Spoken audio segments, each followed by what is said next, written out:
All right, the time is 6 o'clock. I will start with calling to order this meeting of the Liquor Control Board. We will open the meeting with a Pledge of Allegiance led by Deputy Mayor Bryn Oakley. Pledge allegiance to the flag of the United States of America and to the republic for which it stands, one nation, under God, indivisible, with liberty and justice for all. Thank you, Deputy Mayor. Thank you. Today we have 2 items on our consent agenda. Jenny, tell us what we need to know. Good evening. Not much. Staff has no concerns. One is a renewal and one is a new one, right next to each other. Wonderful. Thank you, Jenny. The second item B, is positively adorable. I thought that was very cute when I read it. Nice to see different types of sidewalk permits, I should say. Council, any questions, concerns? No. All right, then I will seek a motion to approve tonight's consent agenda. So moved. Seconded. All those in favor? Aye. Wonderful. Thanks, everybody. Thanks, you. Jenny. All right, the time is 6:01 p.m. We will move on to our Winooski City Council meeting. First item is agenda review. Councilors, any items on the agenda you wish to talk about, change, or move? No? Okay. In that case, we'll move on to public comment. This portion of public comment is reserved for members of the public to provide comment on items that are not on tonight's agenda. So if you're here for an item on the agenda and you'd like to give comment on that item, I'll just ask for you to wait until that time.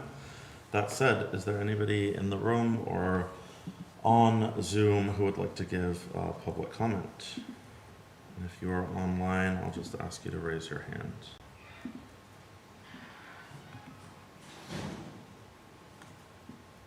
All right, not seeing anything. We will move on to our consent agenda. So on our consent agenda today, we have approval of Liquor Control Board meeting minutes of May 4th, City Council meeting minutes of May 4th and May 11th, approval of payroll warrant April 26th to May 9th, approval accounts payable warrant May 13th, approval subsequent to payout warrant March 2026, approval Winooski Farmers Market event permit application, annual approval of local emergency management plan, approval Chittenden Solid Waste District fiscal year 2026-2027 budget presentation. Any comments or concerns, council? No? No. All right, I'll seek a motion then to approve tonight's consent agenda. So moved. Seconded. All those in favor? Aye. Wonderful, thank you. We'll move on to council reports. I think I started that side, so Elsie, go ahead. The Winooski Finance Commission met last Tuesday, the 12th, to discuss,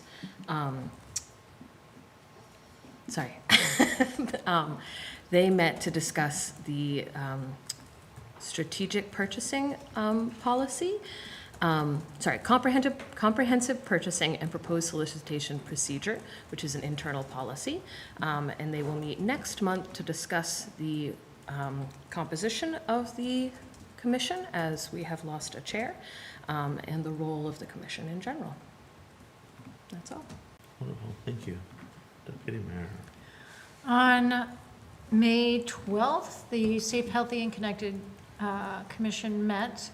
The primary focus of that meeting was to review the short-term public art policy that'll be on the agenda tonight. There was a lot of really great comments and questions that'll help build on the discussions for a longer-term policy that move forward in the near future.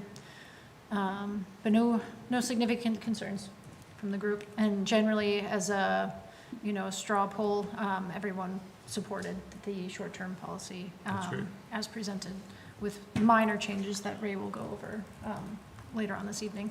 Perfect. And on May 14th, the Planning Commission met. Primary conversation that evening was the equity housing needs assessment. conversation, Phase 2. Michael Moser from UVM was taking the lead that evening for the conversation.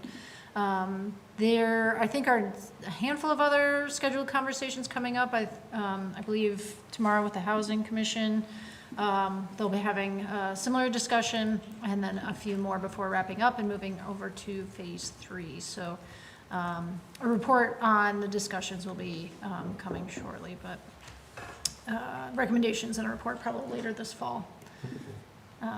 And that, I think that pretty much summarizes the majority of Planning Commission. Thank you. Councilor Chacos. I'll report downtown Winooski first. The Winooski Farmers Market is back. It returned yesterday and will run every Sunday through early fall at 20 Winooski Falls Way from 10 a.m. to 2 p.m. Something significant I want to note is that yesterday more than 100 people were waiting for the farmers market to open, while 4 years ago we had 200 people over the entire 4 hours. So it's really wonderful to see the growth and support for the Winooski Farmers Market. Yeah. And I want to give a shout out to Sarah Brunkhorst, who manages and supports the Winooski Farmers Market, and has really helped it thrive. Winooski Wednesdays is also returning next month in Rotary Park, so please save the date for the first block party of the season, which is Wednesday, June 17th at 5 p.m. And you can find more details on the Downtown Winooski website. And finally, the Downtown Winooski Board has its monthly meeting this Wednesday at 6 p.m. Now I'm putting on my Burlington Airport Commission hat. The Winooski Housing Director, Jasmine Hurley, and I recently met with the team at Leahy BTV Airport to get a thorough briefing on the sound mitigation process. It was an incredibly informative conversation. I will be sharing a fuller update with the community soon, most likely via Front Porch Forum, so keep an eye out for that. In the meantime, construction on sound mitigation for Winooski homes has already begun, and more information is available at btvsound.com. Our next Airport Commission meeting is Wednesday, June 3rd at 4 p.m. And now the Inclusion and Belonging Commission. Our next meeting will be in June and will be a joint session with the Safe, Healthy, Connected People Commission to discuss background check policies for commission members. We're finalizing whether that meeting will be held on June 9th or June 11th, and we will keep the public posted as soon as it's confirmed. Wonderful, thank you. Councilor Ogilvy. Yeah, so the Municipal Infrastructure Commission has a meeting this coming Thursday at 6:30. I believe that's 5:21. We will be at the Myers Pool Community Room, and we'll be discussing and reviewing the outcomes of the Winooski Bridge meeting that occurred on April 29th. We'll also be discussing and presenting on the upcoming Briston Cedar Street Water Improvement Project. We hope to see folks there and look forward to your questions. Thank you. As you may have noted, I was not able to attend the Planning Commission meeting, and that's why the Deputy Mayor did that update for me, so thank you for attending that while I dealt with some personal family issues. I do want to remind folks that we are open for applications for commissioners. I see one of our planning commissioners here today in council chambers, and I ran into another one actually over the weekend who reminded me that she will not be applying again. So we are seeking members of the community to help us and help the community advance its goals. So if that's something that would be interested to you, go to the website, the city website, take a look there. One thing that I hear a lot from people is they're worried it's going to take up a lot of their time, and although there is some homework that you have to do before each meeting, and meetings are usually about an hour, they happen once a month, besides if you're on planning where they happen twice a month. And it's a really great way to participate in the city. I know so many people are trying to look for community and for ways to embed themselves more in this great little city of ours. So give it a try. At the very least, talk to a member of City Council. We're happy to talk to you about the time commitment. But again, if you go to the website, you can find the application there. Elaine, city updates. Thanks. I'll tack onto that one. So the groups are the Development Review Board, Finance Commission, Housing Commission, Inclusion and Belonging Commission, Local Resources Advisory Board, Municipal Infrastructure Commission, Planning Commission, Safe, Healthy, Connected People Commission, and the Winooski Memorial Library Committee. Please save the date. Everyone is invited. The Winooski Mosaic campaign continues with the Main Street Community Parade on Saturday, June 6th. The parade starts at the Winooski School District at 12 p.m. and will be followed by a community lunch at the Winooski Senior Center. We do need more volunteers to march in the parade with banners that promote businesses. We'll provide those banners. Please sign up and learn more at downtownwinooski.org/mosaic. Please note that the Sugar House Hotel and its contractor will install a temporary fenced-in construction staging at the lower Cassavant nature area starting this week. The staging area will remain in place until the work is completed from late August to mid-September 2026.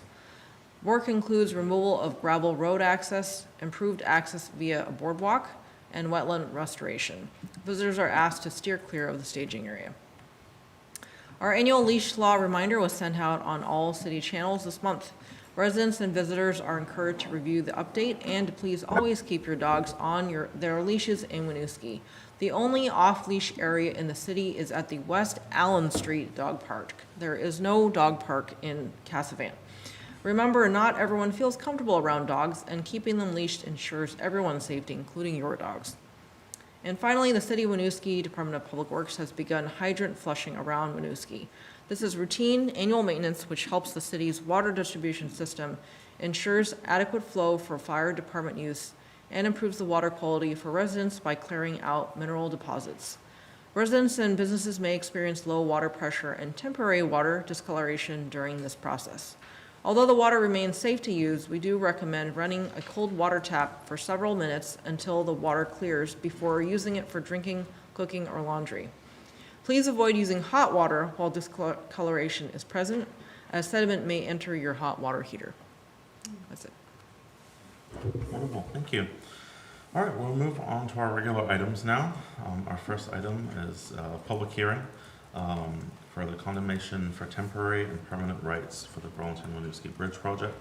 So the time is 6:12 p.m. and I'll ask for a motion to open up this public hearing. So moved. Seconded? All those in favor? Aye. Wonderful. All right, now that with the public hearing open, we will take any testimony in regards to this public hearing.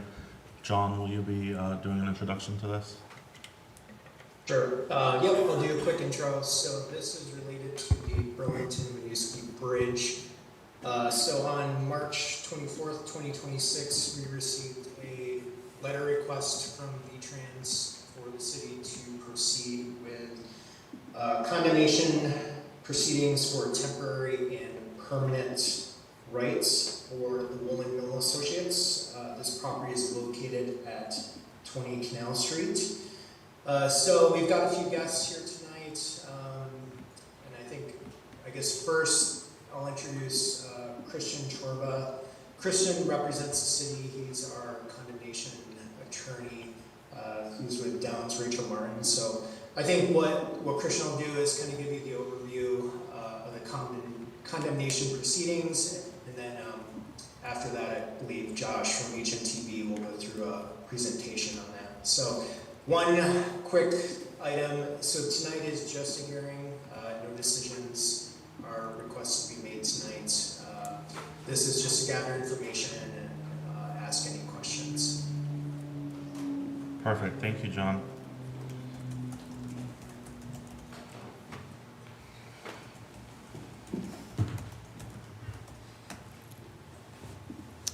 Good evening. Thank you, John. My name is Christian Chorba. I'm an attorney at Downs Racklin Martin. And as John mentioned, this is a condemnation hearing pertaining to the property located at 20 West Canal Street here in Winooski. So that's the parcel. The overall parcel is roughly 6.5 acres in size. Through this proceeding, we are looking to condemn 2 portions of that parcel on a temporary basis, and then a third portion on a permanent basis, taking that in fee simple. So the 2 temporary takings would be easements, and that permanent taking would be in fee simple. There are a lot of different condemnation statutes here in Vermont. I'm sorry, Christian, can you define fee simple?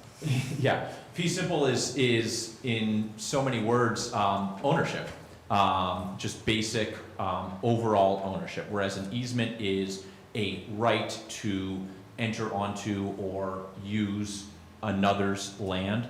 Fee simple would be actual ownership of the underlying land, rather than merely a limited right to use the land. So, as I mentioned, in Vermont, there are many different condemnation statutes. We are proceeding under 24 VSA 2805, and that is specifically about municipal condemnation. There are a few other statutes. For instance, 24 VSA 3607 concerns municipalities taking land for wastewater systems. 30 VSA 110 is regarding utility companies taking land for utility projects. 19 VSA 502 concerns the Vermont Agency of Transportation taking land for highway projects. But this one is 24 VSA 2805, and so we are following the procedures required by that statute. That statute can kind of be thought of as encompassing two different stages, two very loose different stages. The first is this city council stage. So the statute prescribes how this stage has to proceed, and then it also prescribes how any appeal to the Superior Court must proceed. At this stage, you're going to hear testimony that really falls under two buckets. The first is the necessity of condemnation, and the second is the compensation to be paid. So if you can really think about it as those two different subjects, is it necessary to condemn this property, and what compensation should be paid to the landowner? As for the question of whether it is necessary to condemn the land in question, we're going to hear from a panel primarily consisting of Josh Oland, whom John mentioned before, but also Bob Kleinfelter and Andrea Prue. And then during their presentation, you are absolutely welcome to ask questions as they arise or at the end of their presentation. And then we'll present a second panel, and that will primarily consist of Kevin McManus, who is an appraiser, as well as Rosa Benoit and Eric Furs, who will primarily testify to the subject of negotiations with the landowner. So that's what we'll be doing this evening. As John mentioned, we're not looking to have a vote held this evening. We're hoping that would happen 2 weeks from now, which would start with the City Council going into executive session. And I would and could accompany you during that executive session to provide legal counsel. And then you would come out of executive session and hold the vote. I have also, and others among this team have been in touch with the landowner, with the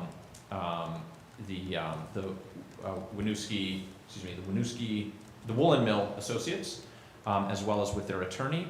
And we have mentioned to them that they will have the opportunity and the right to present 2 weeks from now. So that right will remain open to them to present 2 weeks from now before you go into executive session. And so with that, that's it for me, and I think we could hear from our first panel. Thank you.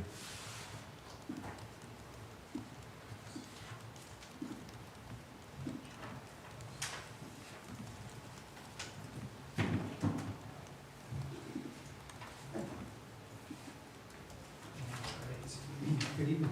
You did. Evening. Just go ahead and share my screen.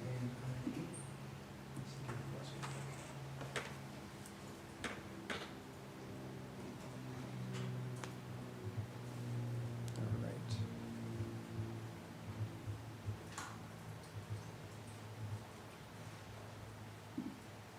Excellent.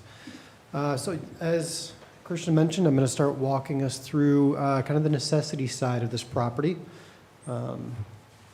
Really the purpose of this presentation is just to provide an overview of the project, kind of a reminder of what we're talking about as it relates to why this particular parcel is necessary, and then walk you through a little bit more about the need for the temporary access, the temporary easements, and that fee simple or fee acquisition that Christian mentioned as well. So 3 different pieces. It is a bit of a lengthy presentation, so I do have an agenda here. Just again, project overview, some project considerations, the overall schedule and phasing, some comparison projects to look at, and then go through the construction access and then the fee acquisition separately. So we'll talk a lot about the construction, the temporary need for it, and then talk about the permanent need at the end. So to start off with the project overview, this is a conceptual project site plan that's been shared with the public in the past. You can see the new bridge that's proposed is a bit curved, shifted off alignment from the existing a little bit. And you can see over on the right-hand side of the screen, kind of the green spaces that are going to be reconstructed at the end of the project. The parcel in question, or the subject parcel, I should say, is in the upper right-hand side of the screen. It's the northwest quadrant. And really the only impacted part that we're talking about is highlighted or shaded yellow up there. It's kind of a strange L type of shape. And if we zoom in a little bit on that particular parcel and look at that strange L shape, as I mentioned, there's three different pieces to this property that we're talking about tonight. The first is highlighted a kind of an orangish color up there. That's a temporary access easement. So this is along an existing driveway that's out there. This just allows the contractor to really drive into the project site. So that's just going to be purely for access. There's another part there that's a blue color that's an L-shaped. This is going to be that fee simple or fee acquisition part that we're going to talk about in a permanent setting. And then there's a little sliver of green in between them that's going to be for temporary construction. That gives a little bit of additional flexibility to the contractor, but really it's just to reestablish the project at the end. So I wanted to show these renderings just again, kind of give a sense of what we're talking about here. So starting off on the left, we have the existing conditions. Standing in Burlington, looking back towards Winooski. In the middle, we have the proposed base technical concept that's been shared with council in the past and has been approved. And on the right, we have an example alternate layout. And you can see that yellow highlighted area, again, the kind of in the background, that L shape. Sketched it over on the existing conditions roughly first. Again, it's not perfect, right? It's kind of a strange overlay in this setting. And then that's been transposed onto these other views to give a sense of the area that we're talking about. This is a view looking back the other way, just for reference. The property that we'd be talking about would be in kind of the lower right here, hidden behind the buildings. So I didn't highlight it in this view because it's just a very strange angle to try to show anything. But if we take a look at this from kind of looking east, you can once again see that subject property in the upper left here. Again, starting with an existing condition, the proposed base technical concept, and then an alternate layout. Right now, we're just showing blank park spaces with a pedestrian path. Obviously, these aren't final. There's going to be trees, there's going to be benches, there's going to be other things, but these are just for discussion purposes. Also, as a reminder, the bridge itself is getting much wider compared to existing, so it's getting roughly 24 feet wider. Much of that's going to be within the recreational spaces, the pedestrian facilities on the outsides of the bridge, and a little bit for the travel lanes themselves and the barrier separation. So before we really jump into just why do we need this particular property for construction and for that permanent setting, I wanted to kind of remind of all the surroundings that are out there. It's a very congested site, as you're very aware. Here in purple, we can see a lot of the buildings that are historic around the area. So these historic buildings come with extra strings attached, meaning you really can't touch them. You can't modify them, you can't harm them. They're part of the community. Off to the southwest of the bridge, highlighted in red, we have the active dam. This essentially provides a physical obstruction to access the bridge for construction, as well as any sort of relocation too close to it. There's a bunch of utilities that are throughout the different project sites. Some of them are marked here. These aren't entirely accurate, and there are more than what is being shown. And then we also have, up in blue, highlighted around the area, active pedestrian facilities and walkways throughout the area. And then off to the lower right, kind of hidden off the screen here, we have the natural falls of the river itself, which is another physical obstruction to getting any type of barge or other access down to the bridge for construction. So lots of things around this area that are complicating our access and ability to construct the bridge. Very limited possibilities around it otherwise. That's the physical obstructions. We also have a lot of traffic out there. We've talked a lot about traffic in the past, both publicly and with council as well. This is another driver in terms of how we go about constructing the bridge. There's different ways. One way is to completely close the bridge for a period of time. The other way that's kind of more in line with the base technical concept is what we call staged construction, where you leave some part of the bridge open at all times. This comes into play as we start talking about impact to public, or how fast we can build the bridge, or access, things like that. So there's a public component to implications of this property being available for construction and for permit setting. So it really leaves us with 3 areas that we have to access the bridge. Highlighted here is area 1, 2, and 3. We're talking about area 2 tonight. I've highlighted the entire area. That's, of course, not the same as the parcel in question. Much of that is owned by the city of Winooski as the park itself, and then a portion closer to the river actually owned by the city of Burlington associated with the dam. So let's talk a little bit about schedule and phasing, because this does play into timing and overall duration of the necessity. I'm going to talk about this in a couple different ways. This first one is just a schedule of bar charts, just looking at the overall timeline of when we think construction is going to start and end. And really, we think it's going to start sometime in the fall of 2027. This type of active construction won't immediately impact the public. We very much believe there will be 4 lanes on the existing bridge for the better part of 2028 and probably into 2029. During this time frame, the contractor is primarily going to be working off to the east side of the bridge, trying to get all their access in place, their temporary works, mobilizing to the sites, lay down areas, and a lot of utility relocation. So there's going to be a lot of construction off to the side of the bridge before traffic is really ever impacted. When the contractor is ready and they've built enough of the project, they will at that point cut the bridge down a little bit and reduce it to 2 lanes on the existing bridge. That would be 2 northbound lanes only, and the southbound would be detoured off-site. That would be in place for a period of roughly 4 to 6 months, after which traffic would be transitioned onto the new bridge and an additional lane opened up, the southbound lane. And that southbound lane would be dedicated to going to Riverside. That would be in place for roughly 12 to 16 months. And after that, 4 lanes would be open on the proposed bridge. So that's a very quick, high-level overview of how we think this is all going to play out in terms of durations, and I give rough durations because the contractor is faster and slower in different areas. So graphically, what does that look like? It's something like this, again, kind of marching through the major phases of the bridge, starting off the 4 lanes on the existing bridge while the contractor is building things off to the side.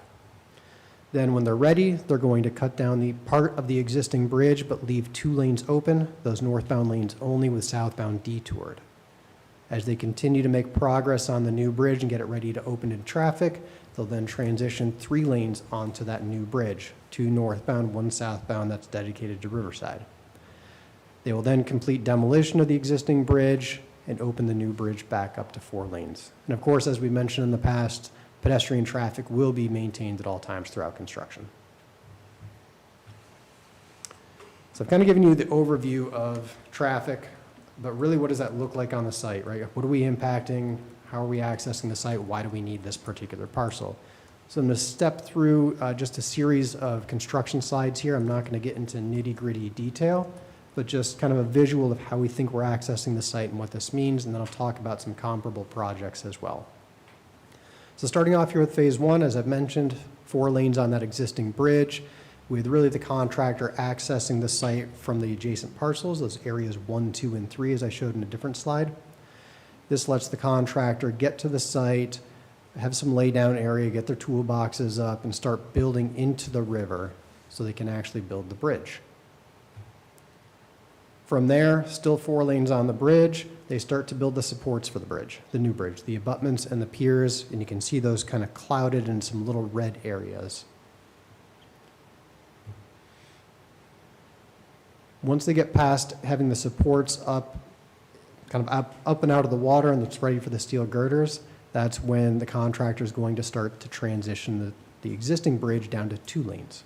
So you can get 2 lanes of traffic going across that existing bridge, start building the rest of the new bridge kind of partially overlapping its footprint. This is that 4 to 6 month time frame. And again, a lot of the construction is actively happening on the east side, but we are still going to need that parcel in question over on the west side for all the different staging. Again, toolboxes, laydown areas, facilities, field offices, whatever it might be. And we'll look at pictures of that. Once they get that new bridge completely ready for traffic, they're going to switch the traffic onto that new bridge, and their focus is going to flip-flop. So a lot of the construction access and the construction methodologies are going to be coming from the west side of the bridge, so over on this side of the woolen mill. The opposite side of the river is still going to be actively used, but they're going to be transitioning a lot of their laydown area and lesser used materials over to the opposite side of the roadway. They get through demolition, they build up those concrete supports, they start peeling back their access, they get their steel girders up, and then they get the rest of the deck on place, and they get 4 lanes across the bridge. And in this case, you can see the cross-hatched areas. This is where the contractor is now focusing on kind of finishing up the spaces around the bridge. All those park spaces, the sidewalks, the under-bridge path here in Winooski, all that type of stuff. So still active construction, but lanes are back and open, sidewalks are back and open. It's all these park spaces. And then that looks a lot like what I showed kind of earlier on in the presentation. Complete project. So what does this all look like? I keep saying all these spaces are going to be used for laydown, for construction, a lot of equipment. What does it take to actually build a bridge? So I've provided a couple examples here, and I'm just going to walk through those at a high level as well. This first one being right down in Hartford, Vermont. Similar type of bridge. This is about 550 feet long, going over the White River. It's a 3-span bridge, single sidewalk. Certainly not the downtown setting that we have here, but a little bit of a village setting anyway. This particular site had those kind of orange shaded areas as its allowable laydown and construction access areas. You can see the one here on the lower left of that image is about 45,000 square feet. The other two are roughly 7,000 square feet apiece, so much smaller, but they give you the access regardless. So I want to focus on that 45,000 square foot one in the lower left here as I show a few pictures. And this first picture is a portion of that area that's kind of up away from the river. This is roughly 18,000 square feet of that 45,000, so a little over a third of it. And you can see kind of what they use that area for. So a lot of tool sheds, a lot of laydown areas, a lot of carpentry happening here, some facilities for the workers, and a little bit of parking for some of the workers, which is, again, a different setting compared to what we're talking about here. So what about the other 2/3 of the site? That's what this ends up looking like. So we've got cranes, we've got drilled shaft equipment here. There's a couple boxes in the background, those yellow areas, that's going to be for slurry from taking things out of the river, and a lot of just general access getting in and out. So lots of equipment, excavation happening, hoisting, things like that. So they need quite a bit of space to be able to get in with this equipment and use it daily as opposed to exchanging equipment constantly to be able to progress their work. And this is another image looking down through that 45,000 square foot area. Again, you can see some general equipment in there, but most prominently is a girder delivery with a truck backing down and having a couple cranes in the background ready to lift it up into place. It just takes a very, very large area to get this type of heavy machinery in and have these types of deliveries happen. And then another view looking down underneath. So this is the lower end of that 45,000 square foot. And actually, the contractor ended up extending into the river. They got permits to be able to extend their 45,000 square foot area because it wasn't quite enough space. Here you can see some different equipment in the lower portion that's used to put up formwork. You can see some concrete trucks maybe slightly hidden in the background of the bridge, and then a concrete pump truck being used to pump concrete all the way up to the top side of the bridge as well. So again, showing you this simply to show the magnitude of equipment that's necessary to build structures like this. And then I have another example too that I'll go through. It's going to have a lot of those same similarities, a lot of those same characteristics.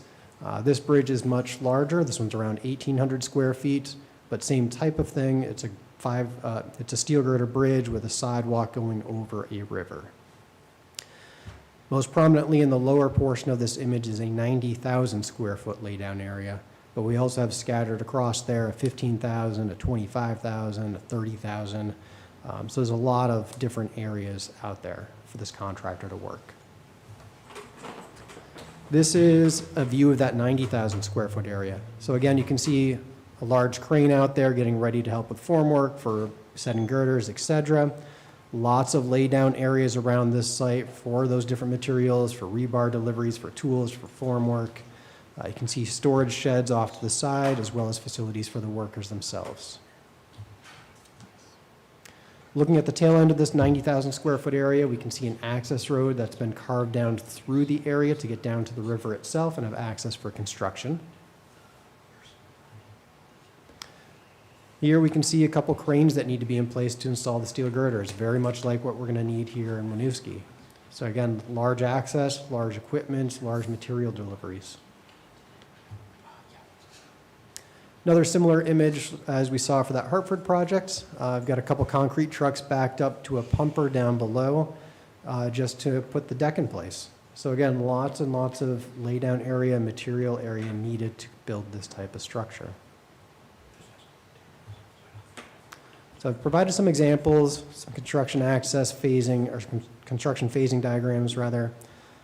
So now I kind of wanted to go back to this image that I had before with 3 areas that we have available to access this structure. In those example projects, I kept harping on a 45,000 square foot area for the Hartford one. There was a 90,000 square foot one for that Madawaska project. Here you can see we have 3 disjointed areas to access the bridge, with the largest being 21,000, the other 2 16 and 13,000. So much smaller areas, all separated, all necessary for construction of this bridge. We're of course going to focus on the 16,000 square foot area, which again is predominantly a Winooski's owned park. But the Woolen Mill property in question does wrap around that and cut off access to the river because of its shape. So I wanted to talk about how each of the areas would be used, because I talked a lot about equipment and access and girders being delivered and so forth. Really, all these areas are necessary. I know we're talking about Area 2 in the Woolen Mill tonight, but I wanted to kind of show these other areas are also necessary, and it's not that we're just picking 3 areas to just go after. This first area here is right off of Mill Street. This one's going to be predominantly used for access to the river.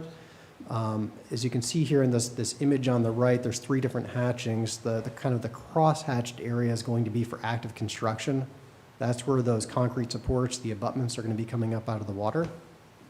The gray area is going to be access to the river itself, so they can actually get down there with the forming, with the concrete, with the rebar, and actually also be able to drive out onto temporary works in the river for girder deliveries and workers and everything else. And then there's a small portion that's orange just below that that would also be used for just some general laydown and materials off to the side that are out of the way. So this entire area off Mill Street would also be necessary within Burlington.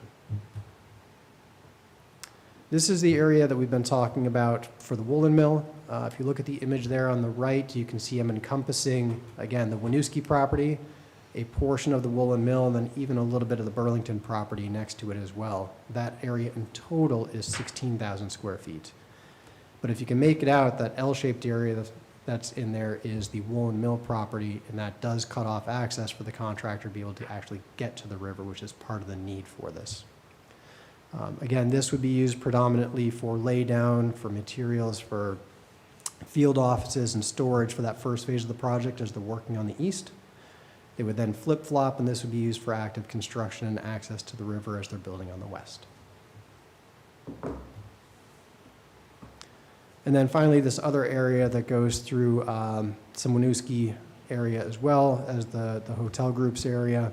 This would be used for primary access to the river. It's the most straightaway shot to the river for girder deliveries, for other things that are large like that, for crane access, and then would be used for laydown while active construction is happening through this other portion near the Woolen Mill as well. So they all have their primary functions. They all have their drawbacks in terms of what they can accommodate, what they have for access. But really, we need all 3 of them, as I mentioned. And if we can't have the access, I'm focusing on temporary right now for this area 2 or the Woolen Mill, really there's going to be some ramifications to the project. The biggest one right off the bat is if we just don't have access there, really we lose a tremendous amount of kind of staging and laydown areas that we're going to be allowed to touch, because we're going to have to kind of work within that Winooski property and probably have a little bit of setback just the way the grading ends up happening. So a lot of those types of laydown and storage of materials would have to happen in the other parcels that we're using for access to the river. So if we have things like toolboxes, unused equipment, things like that that are in the way, we can't actually access the river on a daily basis and construction slows down. If we can't get through the woolen mill parcel area, demolition would also have to take place from within the roadway footprint itself. So all of that access would have to happen when traffic is shifted to the new bridge, and all the access would have to happen from the roadway, which means everything becomes incredibly sequential and progressive. Taking off the deck and the girders, getting out to the first piers, taking those down, getting out a little further to build the pier, backing yourself out, and it's just a very, very slow, linear process that would have to happen. And then finally, a lot of the different girder deliveries would not be able to get down through the side of the river either. This was the only area identified on the west side of the bridge for access to the river. So if we can't actually get through that L-shaped area for access, our girder deliveries are all coming from the existing bridge, which means more traffic disruptions and more implications to the public as well.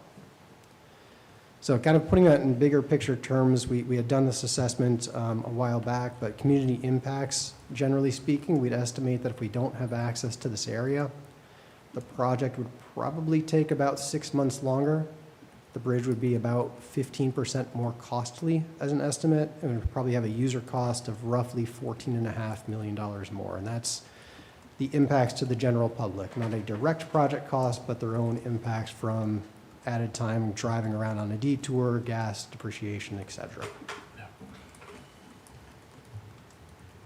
So spoken a lot about temporary needs. I wanted to kind of switch gears to fee acquisition if that's okay, but I'll see if there's any questions on that.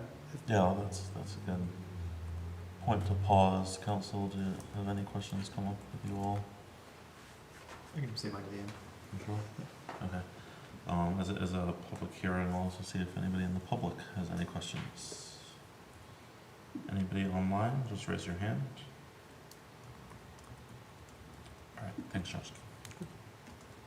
So switch gears to fee acquisition, and there's kind of two sides to this I wanted to talk about, and the first really is pedestrian movements. So as we go out and talk with the public and hear concerns and needs, one of them that comes up is safety getting across the roadway, right? So a lot of people come from the Riverside path over in Burlington, take the sidewalk along the west side of the bridge, but then they want to go east through Winooski. And really, there's two different ways people can make that movement, and I'm showing them here on screen. The first one in green takes you across that western sidewalk. You continue through that first block in Winooski, cross West Canal Street, then you cross Main Street essentially twice, right? Because you have to stop in the middle and cross 4 lanes of traffic. So there's 3 different crossing points, or what we call 3 different conflict points, areas where pedestrians and vehicles could come into contact. The other avenue of making that movement from getting west to east is to go down this red path that I'm showing here too. So this cuts through the park, kind of across the decking and down the timber staircase that's out there. This is a possibility. It's not necessarily ADA compliance. It is a little bit antiquated or dilapidated, and I don't know that ownership is really known because it does cross several parcels. In talking to the public, there's kind of a third option that's out there, but I consider this to be maybe an informal one, simply because we don't know that it's the rights are in place for it.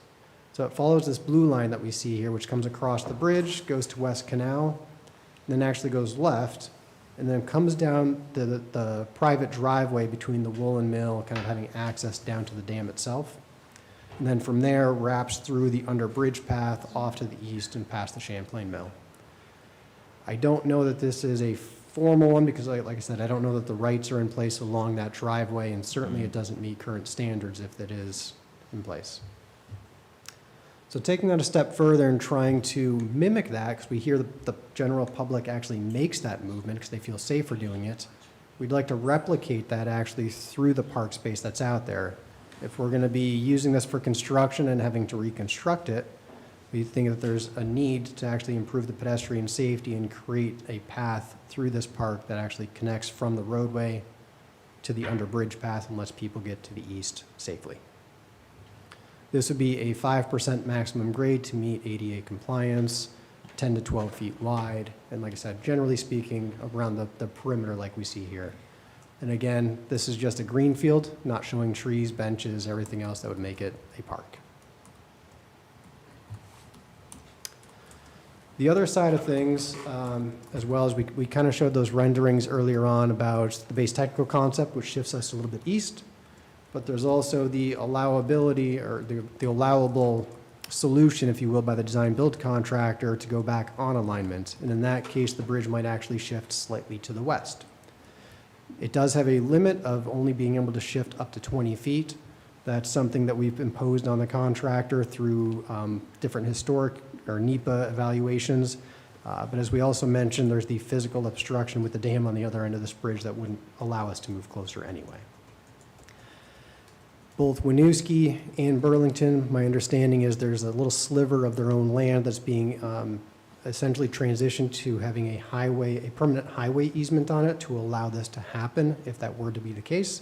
That is shown there in that dashed red line as well, and you can see it would kind of clip through that L-shaped parcel of the woolen mill as well.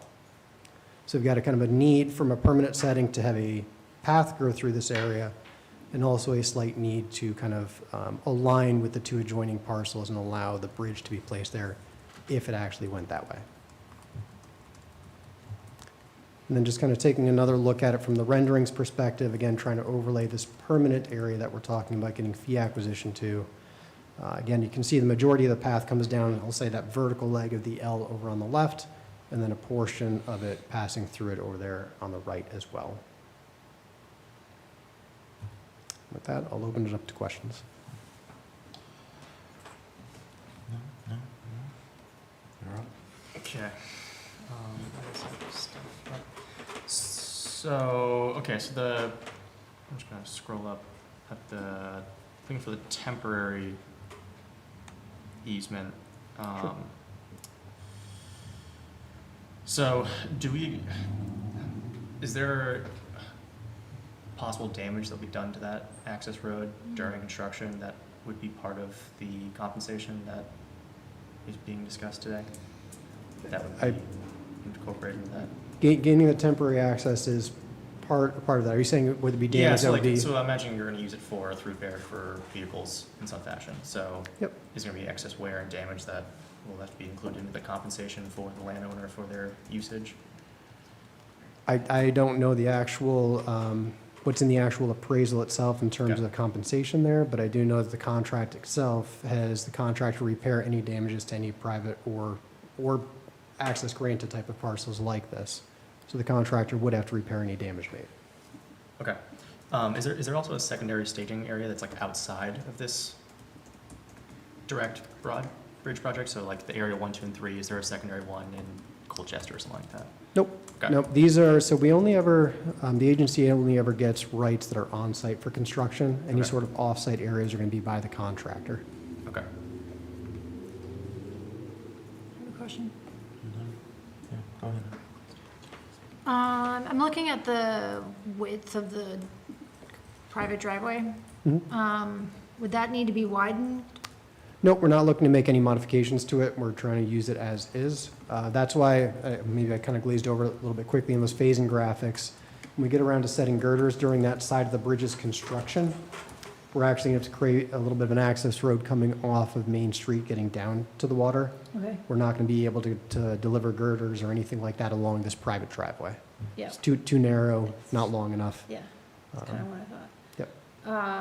So the likelihood of, any damage to the trees or vegetation on the private property? Won't be touching it. Okay, So just the access easement only allows them to drive through the area, okay. not clear anything, and anything kind of westerly of that driveway, they're not allowed to touch. Okay.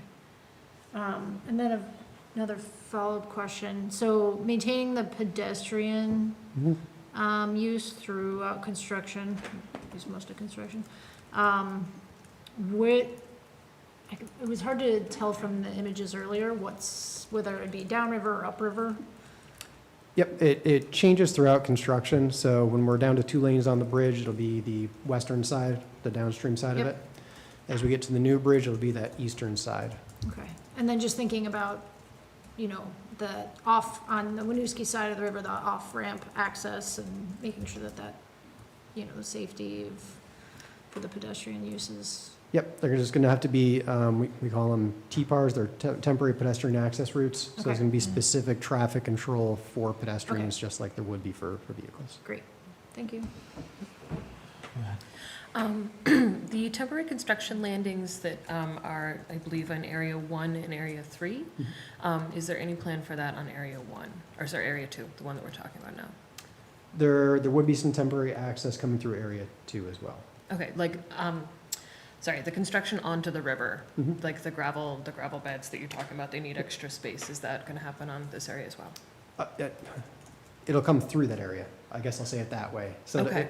So this area is offset from the river because there's a City of Burlington property up against the river. Mhm.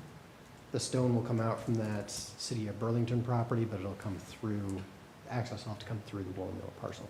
Okay.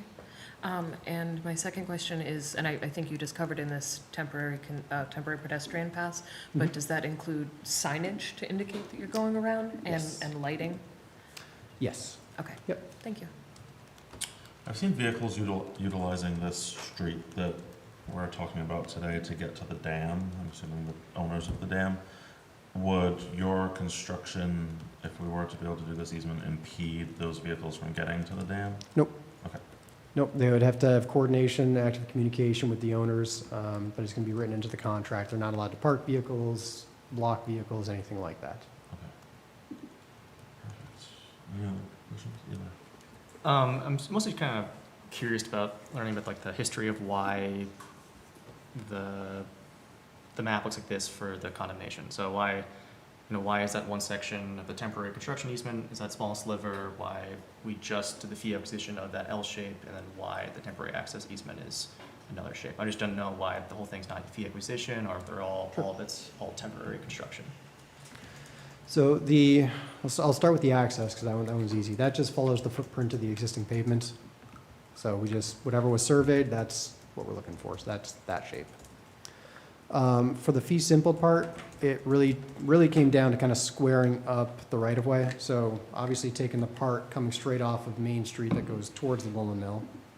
But then as you look to make the bend and kind of draw a line someplace, we simply lined it up with the right-of-way lines coming down from the other buildings, as just to make a nice clean area. Temporary construction easement's just what's left in between. Was there ever discussion of, because as you showed, there's an informal path already. It's now we're doubling up paths that are all congruent with each other, and it's already using easement for the Burlington Dam. Mhm. I'm just curious if, yeah, because if the only reason was because it lined up the property lines, what?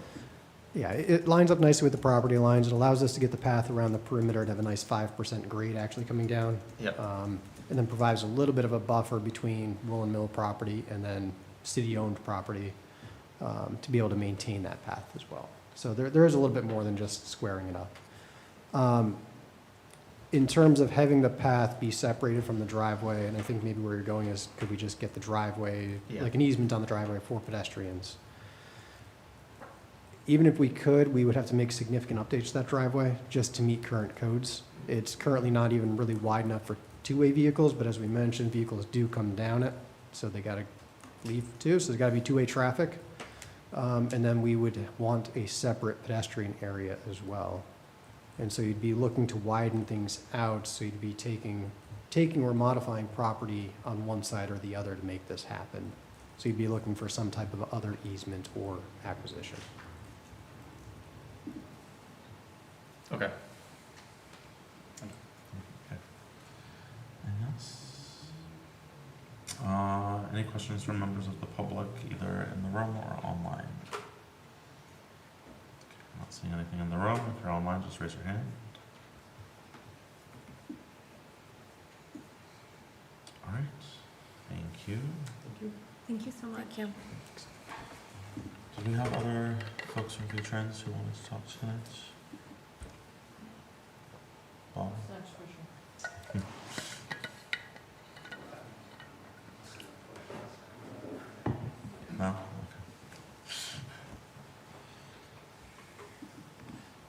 Yeah, so for that piece, the necessity piece, whether it's necessary to condemn the land in question, we did also have Bob Kleinfelter here and Andrea Prue appearing online, just in case there were questions that they could address. But now I think we're ready for our panel regarding compensation. Right. And so there, that would primarily be handled by appraiser Kevin McManus. And then we also have Rosa Benoit and Eric Furs, both from VTrans. So if we could just make sure that they're appearing here remotely, that they have presentation capabilities. And I think for Kevin's presentation, he's going to be presenting a PDF of his appraisal report.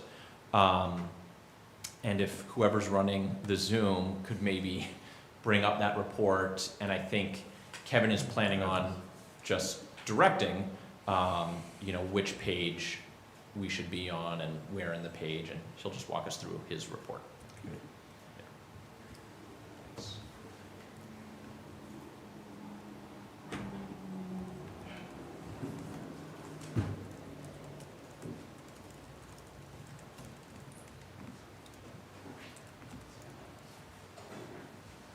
Kevin, you're muted.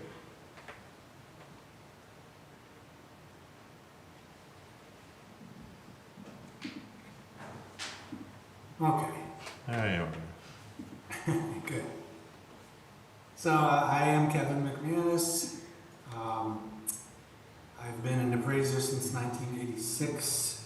I have licenses in Maine, New Hampshire, and Vermont. Appraised a variety of different commercial, industrial, and residential land and improved properties. I'd say that between 30 and 40% of my appraisal work has been on eminent domain projects like this one.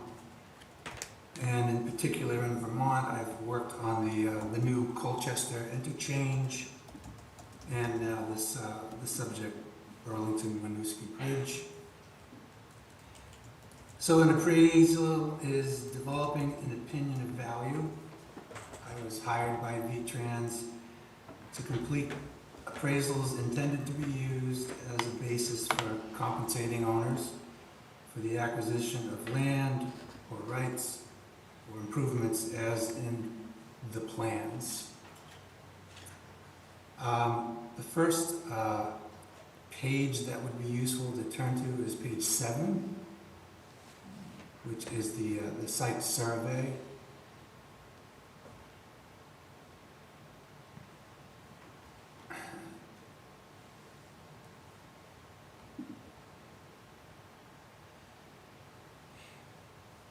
There we go. The area that I valued is 5.58 acres, which is the green, not that distinct in this version, but it's highlighted in green. The area of the taking is the far eastern part of the site, which, as this is shown, it would be the top, which shows Main Street is the very top part of this. I inspected the property on February 3rd of 2025 with the Willen Mills maintenance supervisor. I did a thorough inspection of all the land, and in particular focused on the far eastern section where the takings are. And if we could, sorry to ask for a page that's, page 25 is a repeat of what we've seen of plan of the takings. There we go.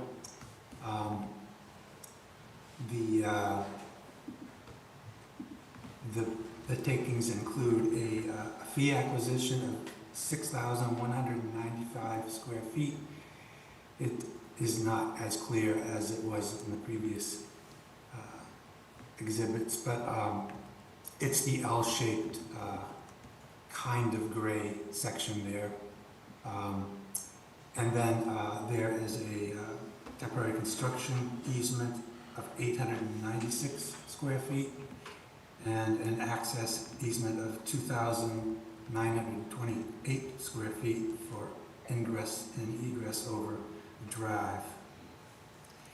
In the inspection, I observed that the acquisition and the rights taken occurred in the far eastern section of the property, that there is no impact on access. I'm sure there is no access currently to Main Street because it's far below grade. So there's no effect on the access to the parcel as a whole. There's no impact on parking. It doesn't touch the building, and essentially it doesn't change the highest and best use of this property as a multifamily apartment building. So given what I observed and plans that I had, I concluded that the taking won't impact the use or value of the remainder of the property, and it would be appropriate to value this as if it is vacant land. The three valuation methods are the cost approach, which applies to improved properties, and we're valuing this as vacant land, so it is not applicable. The income approach applies to income producing property. It's not common for land to be bought for its ability to be rented in this market area, so that approach did not apply. And the third approach, which was applied, is the sales comparison valuation method. Compares other similar recently transacted properties, in this case land parcels, compares them to the subject and existing, and the sales approach was completed and relied on.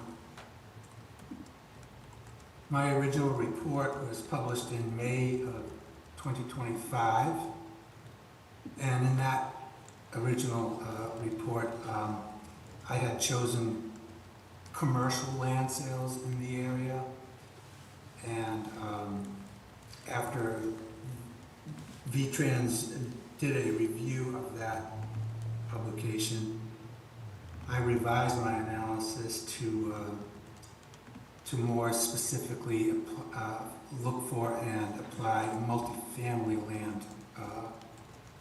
land purchased specifically for that use, which was more reflective of if the subject had been a vacant parcel of land with the approvals in place that it had, excuse me, this kind of multifamily property land would be more reflective of the subject, and in addition, increasing the land value conclusion and the compensation amount. I chose the most recent area multifamily land sales available. I chose for my highest and best use and for my comparison with the comparable sales, the number of apartment approvals, in our case being 168, is legally in the documents for the subject property, and it's physically what is there at this point. And so my unit of comparison was apartment units approved. If you could flip back to my sales grid on page 18, I could walk through how some of that analysis resulted in my value conclusion before the the takings. So as you can see, I've applied for sales in Winooski or South Burlington that each had between 45 approved apartments to 161 apartments. And I made some mathematical, or I should say percentage adjustments for those things that could be measured in the market.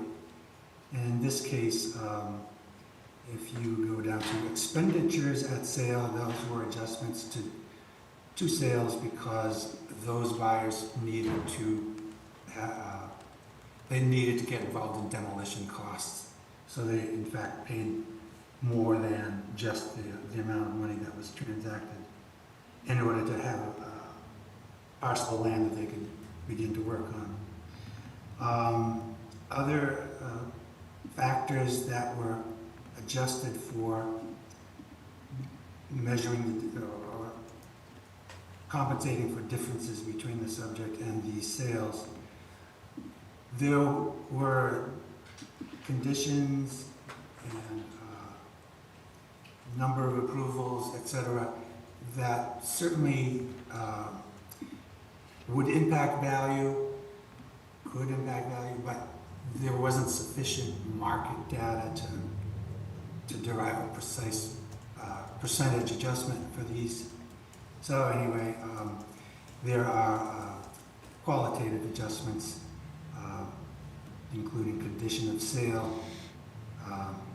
Two of the comparables were closed with a contingency that the buyer would obtain their approvals for their apartments, and two of them, like ourselves, are subject construction approvals are assumed in place, ready to go. So the ones that needed more effort on the buyer's part were slightly inferior, and they get slightly upward adjustments.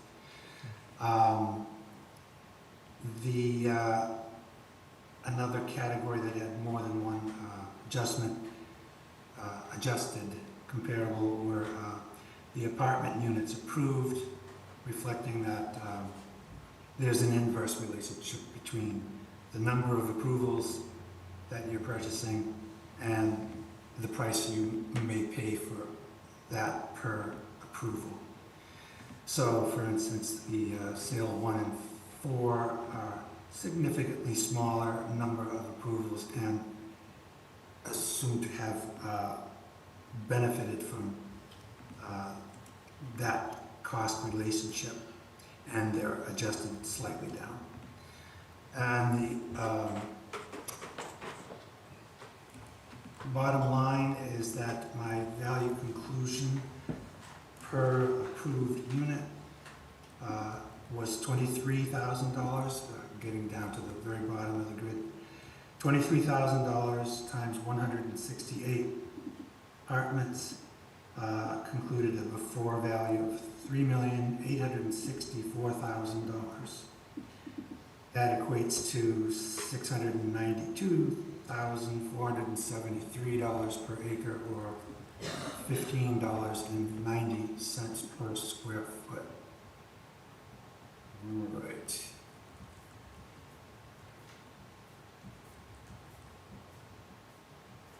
All right. If you would turn to page 28, it begins to describe how I derived the after value and how I estimated the temporary,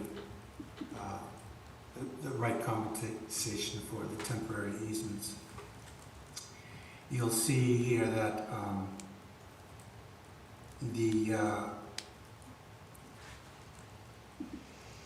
the subject is now shifted from 5.58 acres to 5.43 acres once the acquisition has been followed through. So it is 0.142 acres smaller. And if I apply the same per acre value estimate as I did in the before analysis, $692,473 per acre, times the somewhat smaller 5.438 acres now after. The value of the land after is $3,765,669. The difference between the land value before and the land value after amounts to the value of the fee take, which is $98,331. Continuing on the same page, I talk about the construction and access temporary easements. These are recognized as typical annual rental rates. So the amount per square foot of $15.90 is calculated at how much. It's calculated at 10% of the total value of the easement areas for each of the 3 years of the construction period. As shown here, the sum of the temporary construction and the temporary access amounts to $18,241. And so the total rights acquired plus the parts taken equals 98,331 plus 18,241 totals $116,572, which is rounded to 117,000. And that's it. Thank Are there you. any questions? Thank you very much. Appreciate you going over that in detail with us. Councilors, any questions? I do have a question. Deputy Mayor? I'm curious, did your assessment account for, the flood hazard areas and whether or not any parcel, any new, multifamily construction would even be permitted to be built on that parcel? My intent was to reflect what that land is today, and it was assumed that, it wasn't assumed, it does have legal approvals for those apartments, and I would assume there's no issue with, compared to other properties that have X number of approvals, that would be comparing the utility of the subject to the utility of the comparables. Okay. Just pause one moment.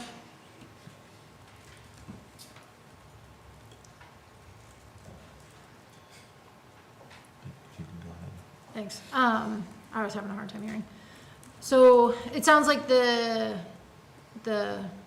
short answer is no, that was not accounted for, and that you didn't feel that it needed to be accounted for. Is that an accurate summary?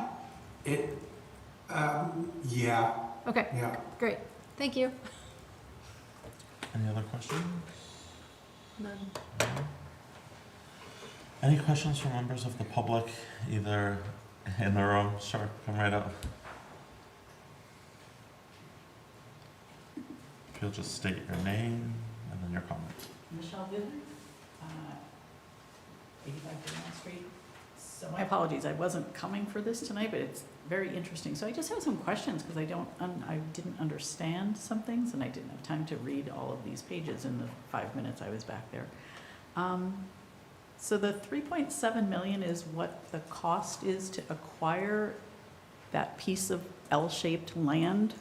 No. What's the 3.7 million and what's the 117,000? Isn't that the appraised value? Yeah. Yeah. Sorry. Do you want me to? No, we can let Kevin answer Sorry. that Can you question. answer that, or? Yeah, Kevin, you can answer that question. The three, Kevin. try to be precise here. The $3 million value is the value of the whole 5.58 acres. Mm-hmm. And the $117,000 value is just the part that's taken, the 0.142 acres that's taken, plus the value of the temporary easements. Okay, so the cost of adding to this project is just $117,000. Right. That's all that's being added? Or Well, that's all that's being included in this? That's all that's being. This is what's being discussed today, right? We're not adding anything or making any decisions tonight. Gotcha. So we're not adding $3.8 million to the city budget, right? Correct. Correct. Okay, just wanted to know that and wanted to know, what is the division between Winooski's portion of this and Burlington's portion of this? I know the semi-quasi numbers, but Bob knows the exact numbers, so you come on up. I mean, is it like, when we were looking at the, Bob? You can You use can that. talk, yeah. So the funding for the project, each city has a 5% share. So it's 80% federally funded, 10% state funds, and then 5% for each city. okay. Except we're capped. And yes, the Winooski in the finance and maintenance agreement does have a cap on your amount, which was based on state statute. There's a provision for the share cannot exceed what the 50-cent increase on the grand list. I can't remember the exact language, but typically we usually don't have $70 million town highway bridge projects. So I don't know if it's ever come up before, but it did apply here. So I don't remember the exact number, but I think the city share is capped at, right around 3 million. Yeah. So it's And then likely where would the balance come? State funds. The state would take over that? Yep. In my estimation, it's just a little strange that we are paying the same amount as Burlington when our population is 10% of We had Burlington, and the- they are using yeah. that bridge just as much We as had we are. Ample discussions about that. Okay. Just wanted that Believe me, noted. I share, I Yeah, think it's just wanted that Colchester's noted. Bridge and Essex's Bridge. Even though but- 5% doesn't seem like much, Yeah. it seems No, like, we- they should It- be 9% and we should be 1%. Actually, we are not using it just as much. We're using it a lot less. So the Chittenden County Regional Planning Commission has trip studies. Uh-huh. And so most of the benefit of the bridge, like people coming to or going to, is going to Burlington. But it's statute that says what the share is. Yep. So we did a lot of advocacy around it, but fortunately, we did have it capped at 3 million, because it could be high. It would be costing us higher without that. Yeah, just seems a little odd. It is odd. Yes. We agree. We agree. Well, thank you, at least you're all on that page. Just a quick question, and this just has nothing to do with this piece.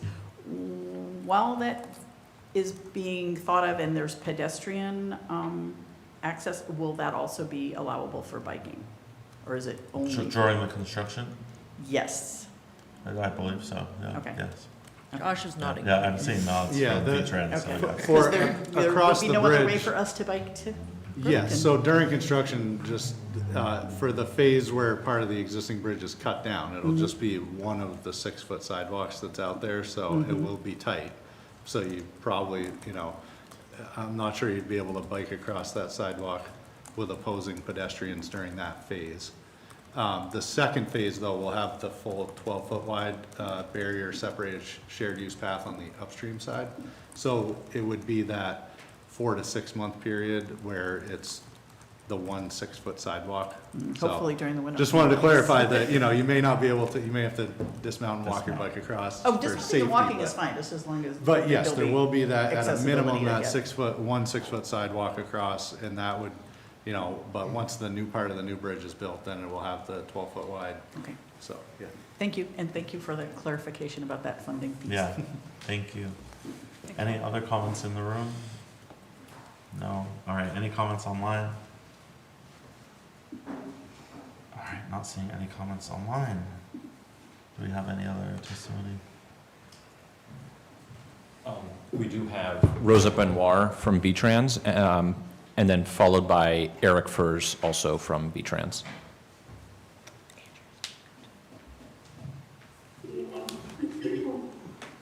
Hi, Rosa. Sorry. My name is Rosie Benor. I'm the right-of-way appraisal chief for the Agency of Transportation. And I assigned this project to Kevin McManus to complete the appraisals for the project. Can you hear me okay? The audio's a little as if you're underwater, but there's probably nothing we can do right now about that, so. If you just keep speaking clearly as you are, I think that's our best approach. It's not bad, Rosa. I can hear you pretty good. It's on our end. I don't know what it is. All right. Yes, as an appraisal chief, I assign appraisals to staff and consultants, and I provide them with information about the project and scope of work. I also review appraisals that come to the office that are submitted. I will review them, or sometimes I send them to another consultant to review. And so if you turn to the, almost the end of the report, that the approved appraisal report on page 61, you'll see my reviewer's statement.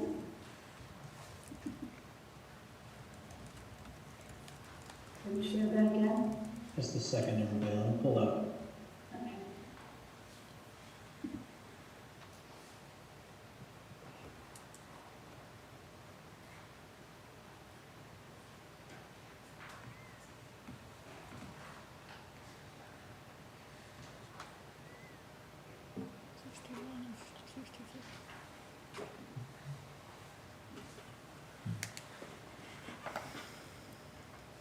Say again one more time, what page? Page 61.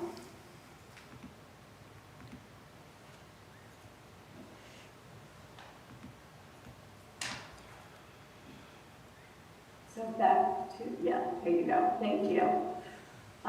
So I did review Kevin's report, and as part of the review process, if there are items that I feel need correction, we send back reviewer notations, and we usually have a few back and forth until we get an appraisal report that provides all the information we need.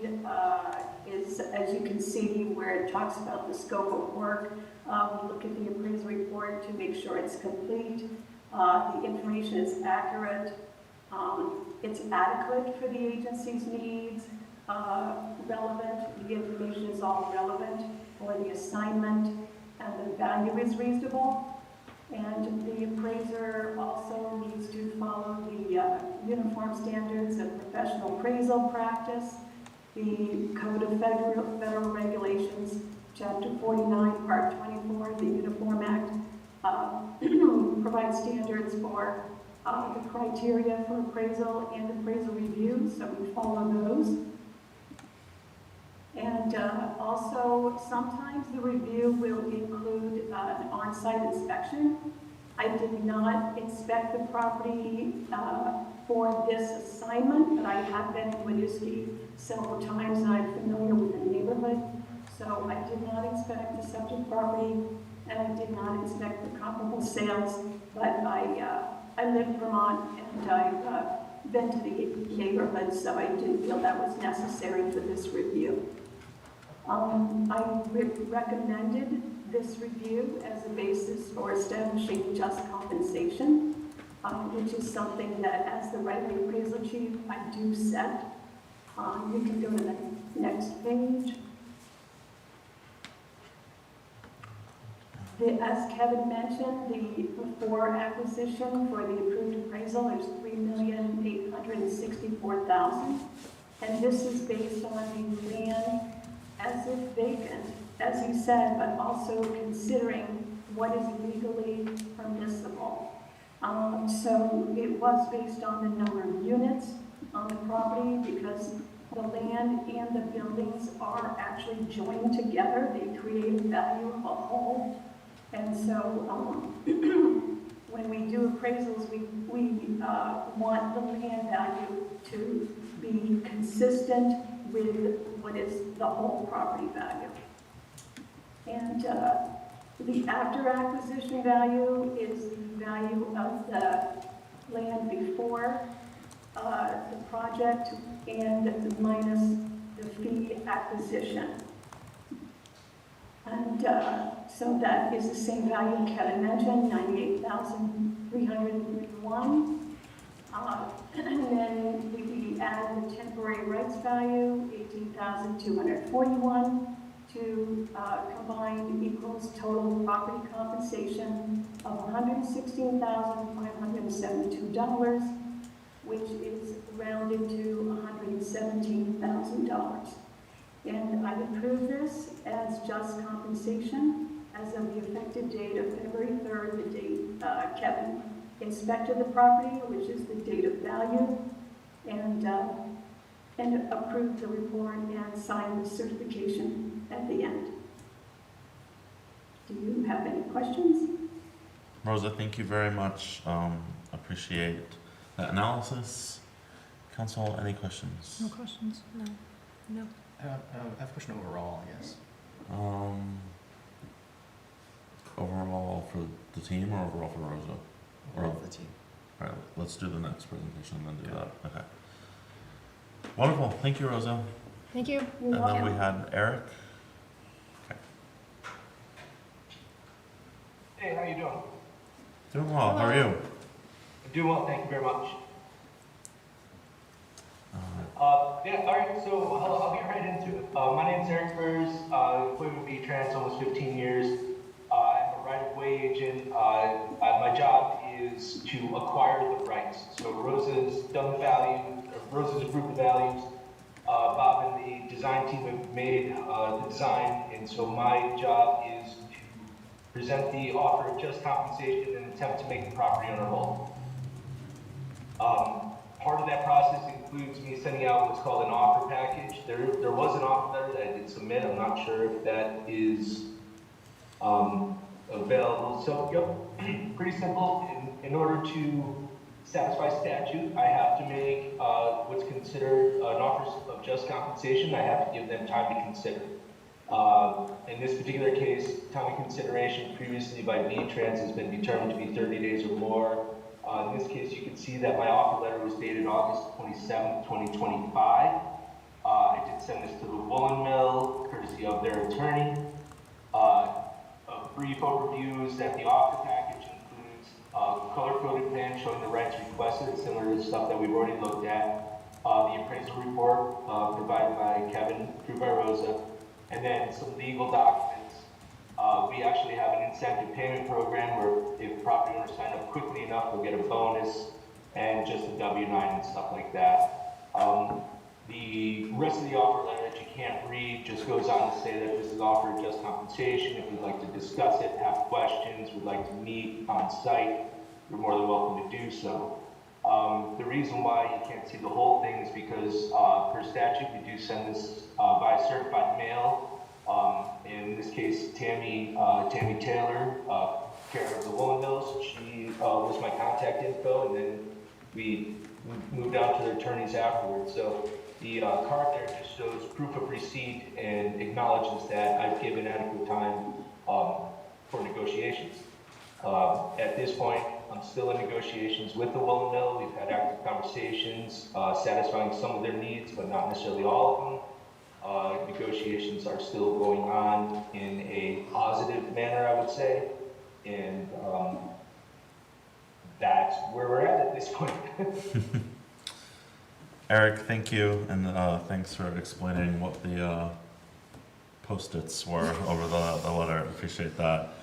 Good to hear that negotiations are going well in your perspective. Council, do you have any questions? No questions? No. No? Members of the public? Through my experience, there is a chance that we will settle within the next 2 weeks. At this point, I don't necessarily see any giant red flags, roadblocks, or hurdles that might not prevent that. That might prevent that too. That's always nice to hear, Eric. Thank you. All right. Ela, you had a general question. Yeah, mostly for the group, I'm wondering why we're pursuing municipal condemnations to highway condemnation. Yeah, I was curious to hear.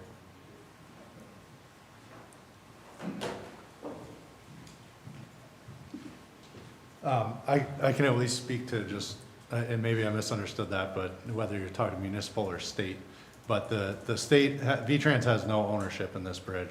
Was that the question, or were you talking? Well, in the beginning of the presentation, it talked about how there's highway condemnation, there's different avenues for doing condemnation. Christian's probably better to speak to Okay. that. I was talking more of the ownership, but V-Trans is just managing this project on behalf of the city, so that's what I was prepared to say. But we don't have any ownership. But we appreciate and love your eagerness.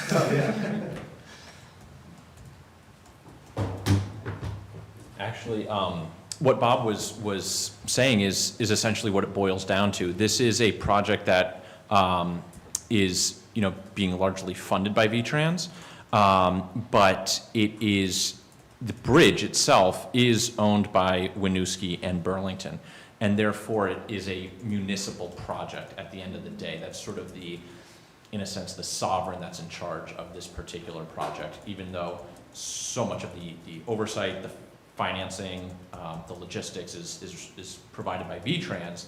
At the end of the day, this bridge is owned by Burlington and Winooski, and therefore we are proceeding under this statute 24 VSA 2805 rather than a highway condemnation statute whereby V-Trans itself is taking land or an easement.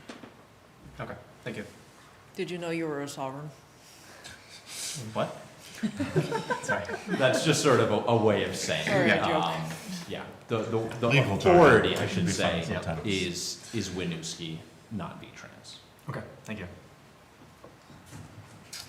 All right. Any other general questions for the team while we have them? Any comment from members of the public or questions? Again, just raise your hand if you're online.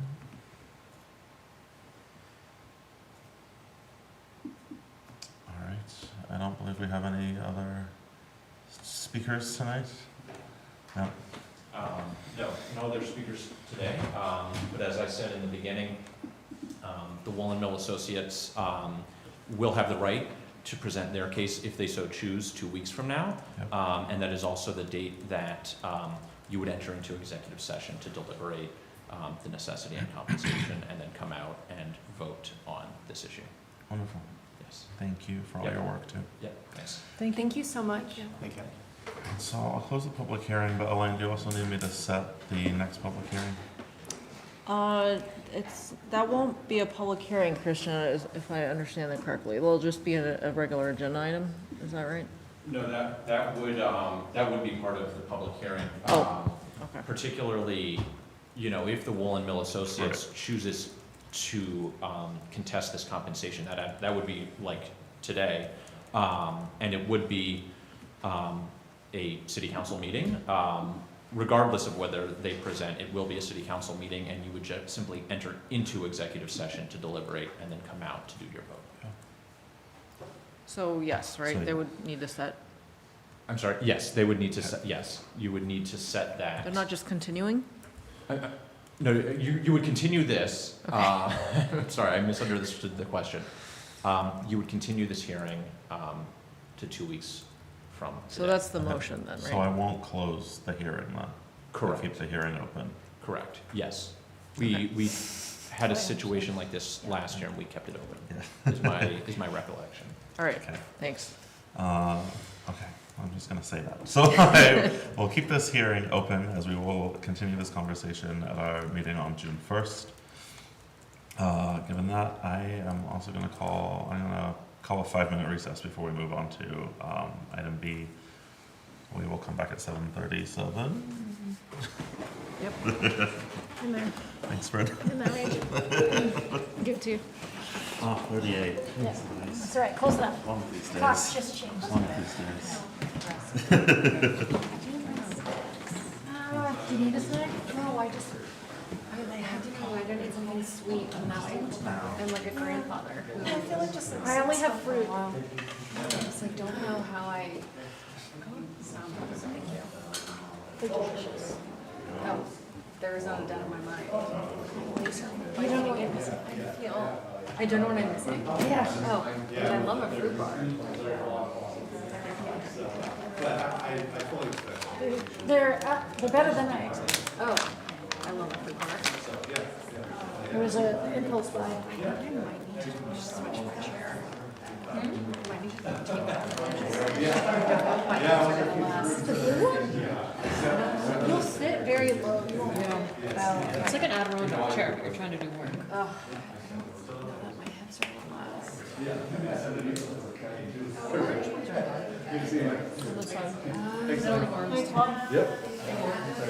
Yeah, so I have placeholders on everybody's calendars for the first one. Great. Yeah, maybe we'll. Yeah. Seems like we're No, I've been told it's not going to fall. We're just waiting it out until Liz. Yeah. But like I think Yep, it well, was thank you. from like Yeah, have a good night. or something. And I've heard that from a lot of people. How long did it take to go back to? So I don't. Yeah. And if I text her right now, well, actually, it's okay. I think she's in the driver's seat. She and her best friend. We have had a group text for a while, but anytime I have a question for Liz, I just like texted to her and Maggie, and I was like, I don't know who's driving, so this is my question. Like I told them that their Maggie for their house in Arkansas was like a massive thing of Dunkaroos, and I was like, if you guys get home before me, please leave me like 3 Dunkaroos. Yeah. Yeah. How was your call with Ben? Oh, I met with them in person. Oh, you went? Oh, I went to that one. Yeah. It was.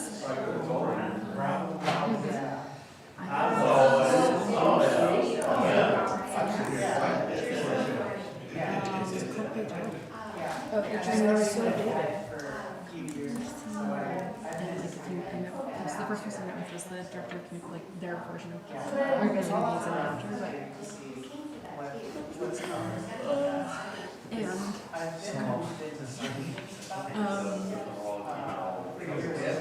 No, I was trying to stretch my body. And no, it's just like I mean, like It's like a super diverse town and they're right next to the factory of the cake. It's yeah. like such a culturally interesting area to me. Oh, never supposed to be back here. Yeah. But like, this is their current population, and they think that they're going to be this by 2050. So then we have this conversation about like, I mean, I think these two are interested, but about like, they got from Walmart era, so I think her name is Alice or whatever, to basically completely redo their infrastructure. And it was like, awkward, controversial, whatever. So it sounds like we're just talking about that. Be like,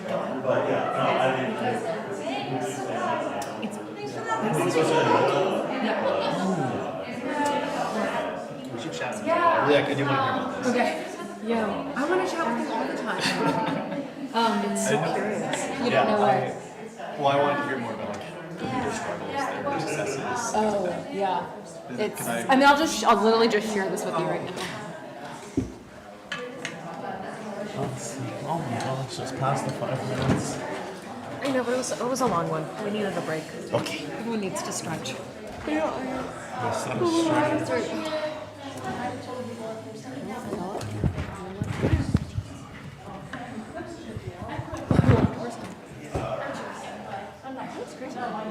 So you're wearing your beard, so into it. It is a little longer. Okay, I like Yeah. it. I don't know if I can do this chair. It's not that terrible. None of us can do this Okay, chair. That's the I'm problem. sorry that I keep moving, but like my trauma hips are they just can't handle it. I just think it's comical that the table just not big enough. Look at me working when I was looking for a motion to enter the public hearing. I was trying to catch up on email. Oh. Sometimes we start to do that, other times we simply do, and I was like, for this, I'm just gonna do it. I was 100%. No, thank you. Okay. And like the entire thing is like. We've done it both ways, so I was like, Yeah. yeah.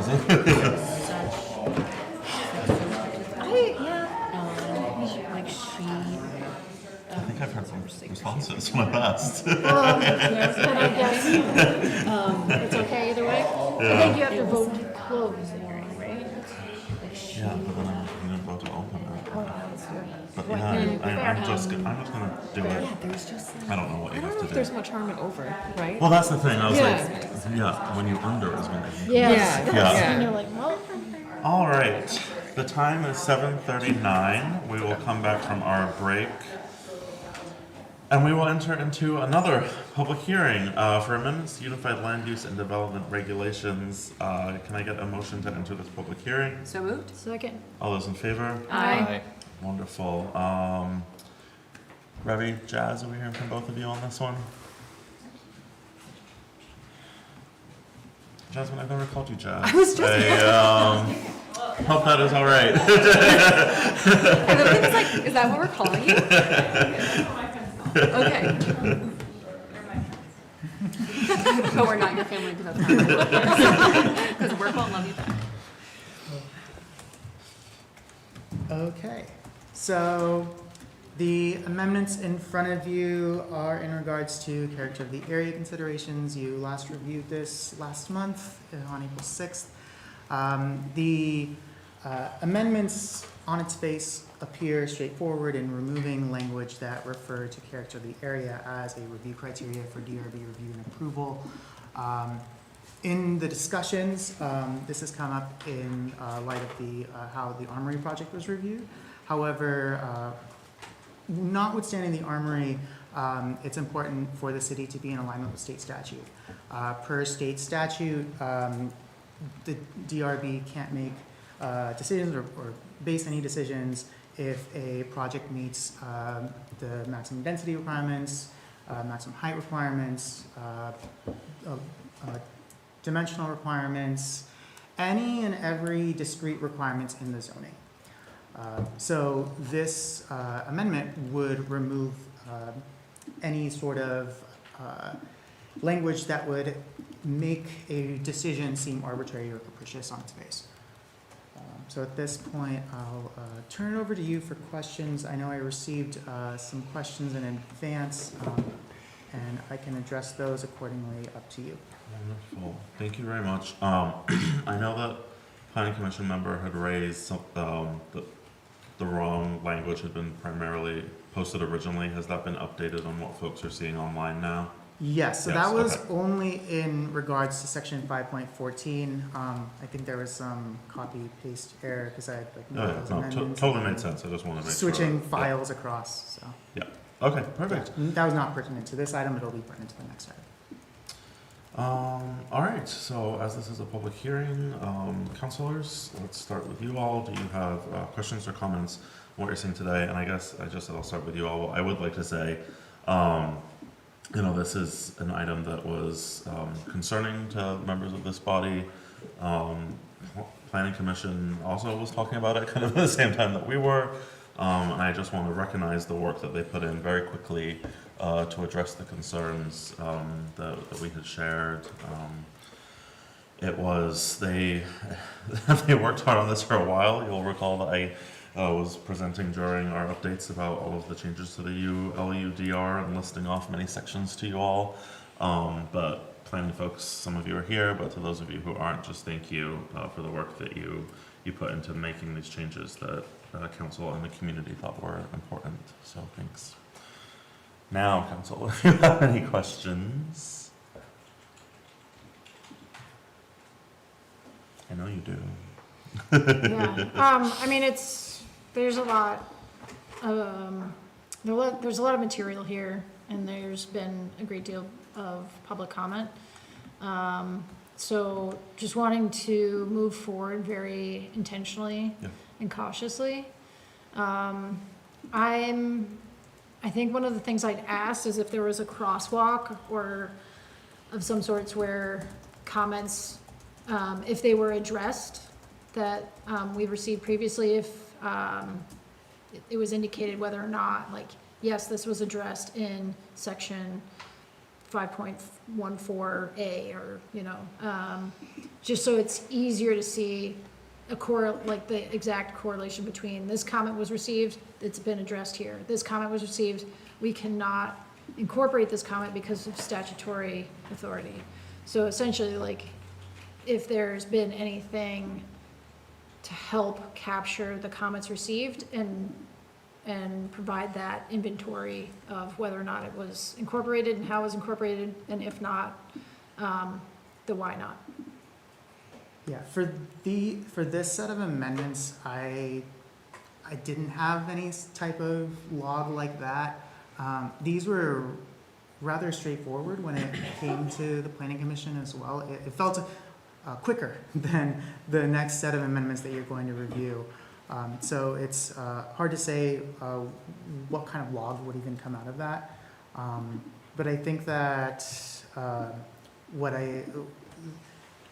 it'll be easier for me to have a log for the next set Okay. because so much back and forth has happened. And then it'll be, and I can provide that log for you of saying, so this reflects this part that was removed from section Okay. 6.2, 6.3. This is kind of like a starting point in a way. And I think everything that'll come afterwards will connect back to this document rather than the other way around. Okay, I appreciate that, and I do think I know that I would find it very helpful, and I'm sure that I'm not the only one, so, I know that there is a bit of work that goes into capturing all that, but I think at the end of the day, it will be, a useful resource. One follow-up question? Please. So, again, I may need to just try and revisit some of the previous questions I asked, so that I'm not confusing myself, but I'm curious with some of the language proposed for repeal. So, lots of conversation around the Franklin Street project, and then the 10 Franklin Street? 8X. 8 Greg's Way Mm-hmm. Yeah. Street project. Would repealing, so I think, I'm just confirming my understanding is DRB would still have the ability to modify or request a modification for layout? Not really, Okay. because it would meet setbacks, it meets building height. The only elements that would come into play would be landscaping and screening, Okay. or building orientation, which is going to be covered in the next item. It's pretty limited because of the limitations on what they can determine for building height, which it already meets, building footprint, which we don't have any set standards for that in the residential districts, density, dimensional requirements. So the actual ability to speak on particular elements that can be taken from this section right now is very, very limited per statute. Okay. And then I think I also read, just as one quick follow-up, in terms of PUD setbacks, it would be not the street spacing setbacks, but setbacks on the adjacent parcels that would not likely to be moved or? Right. So typically with PUDs, it's the periphery of the PUD setback that is binding, and then everything within it has flexibility. Okay. So to allow for creative layout, creative subdivision design, creative placement of buildings, what have you. The whole idea of PUDs is to allow for greater creativity in design, so long as it meets the density requirements for that district, and the character and intentions of that district as described in the master plan. The whole point is a give and take of creativity with some limitations. PUDs are much more common in municipalities that have a lot more green space and green fields than we do. It's pretty common in Vermont to see like clustered residential development patterns that are in the form of plan unit development, in which all of the development happens in like the front 5 or 10 acres, and then the back 90 acres are preserved as open space, something that you just don't see here. But there is some value in having it in Winooski on certain lots that have particular dimensional qualities that would allow for infill that we want to see per the master plan, but needs some creativity to make it happen. One example I cited is a project that the DRB is reviewing later this week, 197 to 205 West Allen Street. On 205 West Allen Street, there are 3 single-unit houses on a postage stamp of a lot. So you can't cleanly divide that per our subdivision requirements, but you can do development creatively, and that is still in line with the density limitations in that area. So to allow for that flexibility for infill housing, that's what the intent of PUD regulations are. Yeah, okay, thank you. Good questions. Any other? I feel silly for not knowing this, but I'm going to ask it anyway. So I'm just trying to understand the kind of definition of a planned unit development. So I'm trying to figure out, is any development of like a building a planned unit development? Like if you have a new plot of land and you build something or you tear down another building, is that always a planned unit development? No. So this is where Winooski gets interesting. So by the textbook, you have your subdivisions, which are your clean-cut divisions of land into smaller rectangles, in which each piece of land is then sold off and then developed, or developed and then sold off. I would say cookie cutter type of development. Your planned unit development allows for a bit of squigglier lines, I guess. So like footprint lots, so lots that are only the size of the building footprint underneath, or all the development happens in one particular corner of the lot and the rest is preserved. So it's a creative way of doing subdivision by the textbook. In Winooski, there's been a practice of using the planned unit development permitting process in order to tap into priority housing. So it ends up being that if somebody wants to develop a priority housing project with 3 or more bedrooms and or with an affordability requirement, then they have to go through that process, even though by the textbook, it's not going to be a planned unit development. This is hard to explain when I'm talking to you in the abstract, but I have VAPTA, the Association for All Regional Planning Commissions in the state, has a nice primer on planned unit developments that I recommend that you check out, that talks about what is the difference between a planned unit development and a subdivision specifically, because that is the textbook definition of it. We just happen to exercise that a bit more and use it for our priority housing permit process as well. So on its face, it's going to look like a 3-unit building or a 4-unit building. They just happen to go through this extra process in order to get the incentive. Okay.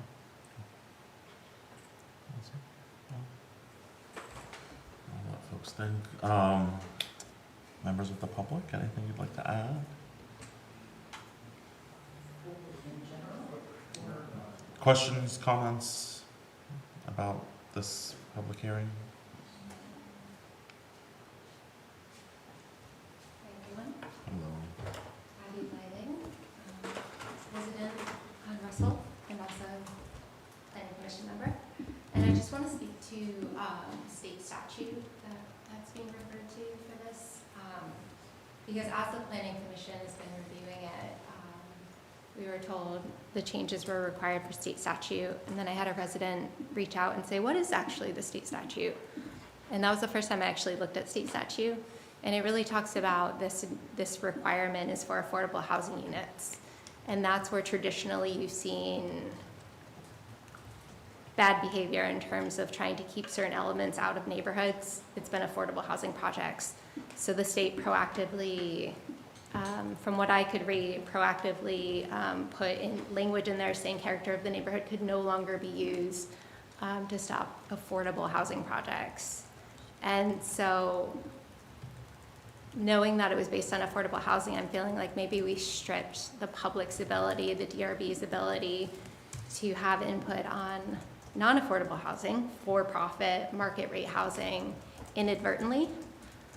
So I'm just cautioning y'all as you're looking at this to make sure that that we're not misrepresenting state statute, and that it is actually for affordable housing specifically and not all housing. And by just blanket taking out character of the neighborhood, are we setting us up for having less ability to influence for-profit development in terms of design and style, et cetera? Thank you. Thanks, Abby. Either of you want to comment on the state statute?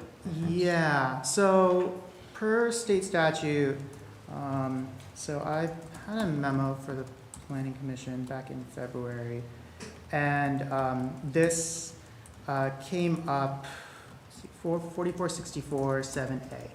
So under the Home Act, so Abby refers to appeal limitations for affordable housing projects, which is correct. So there are appeal limitations for affordable housing projects, but there are also appeal limitations for housing projects in general. And these aren't specifically appeal limitations, but these are actually limitations on rendering decisions under 24 VSA 4464 7A.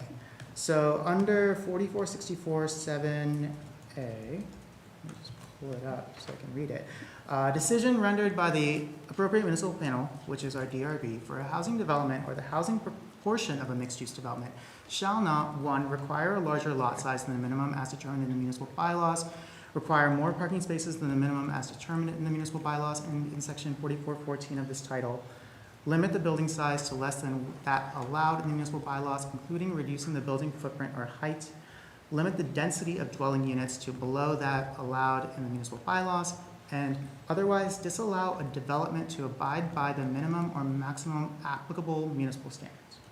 So that in turn means that a DRB cannot render a decision or pin a decision or in their decision state that you need to have a larger lot size or we're going to deny this project because the lot is too small for this type of development, even though it meets the zoning requirements for the lot size and the density requirements, or require more parking than a single parking space, which is the maximum that we can allow as a minimum requirement for statute.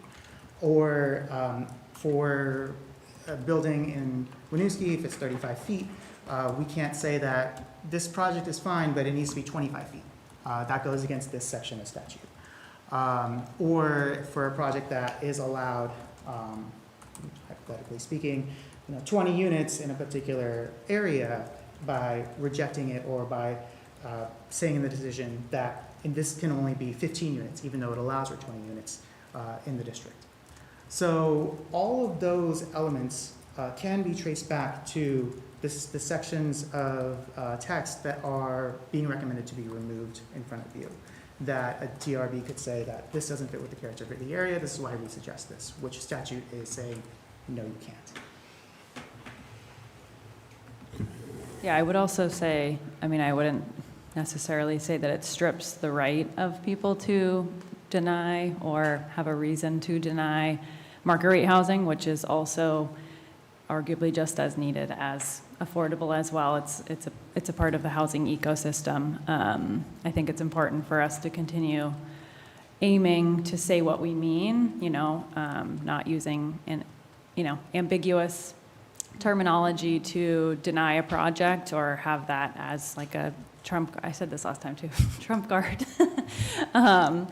And saying why, what is the reason? Is it the scale, is it the massing, is it the density, is it the parking? What is the reason? It's not just character. And I think that that is important regardless of if it's affordable or not, because I don't think that, anti-housing sentiment or NIMBYism is exclusive to affordable housing developments. Yes, there is a lot more storied history about discrimination tied to affordable housing specifically, but I would also argue that that's the same for multi-unit housing generally, apartments, larger apartment buildings. So, yeah. Okay, thank you. Yes.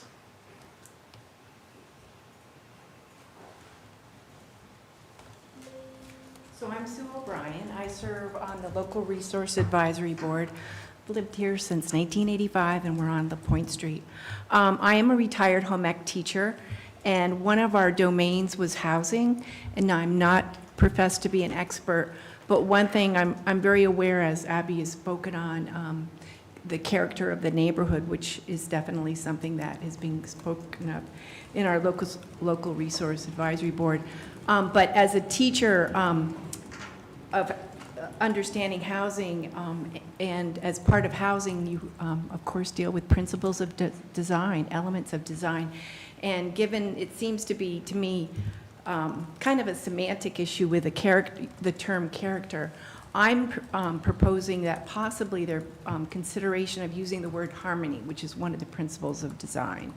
And I'm just reading really right off of AI, and if I can read it to kind of elaborate a little bit more. So harmony in design is the principle of combining similar or related elements such as colors, shapes, and textures to create a visually cohesive, united, and peaceful composition. It connects separate parts of a design into a collective whole without making them look perfectly identical. So obviously in a neighborhood, in a downtown, you want cohesion, and at the same time you don't want everything to look, like a carbon copy of each other. So kind of continuing on with that. So it can be through color use, it can be shapes and lines, and within that I think is a huge area of architectural issues. So geometric repetition, as in your gable lines. And I just want to say, I was so pleased that seeing the modular home going up on the corner of La Fountain and Main Street, to see a gable that just is reflecting what is around it. And it's high, it's tall, but it really just, it's like it's honoring each other, and so I'm just wondering if that can be a consideration, given that I do understand that with the word character, that it does have a racial connotation that is negative. But to me, as an educator for a long time in the area of housing, that's something to consider that I don't think has any strings tied that are negative. Thank you, Sue. Thank you. Thank you. Thank you. Any other? Michelle?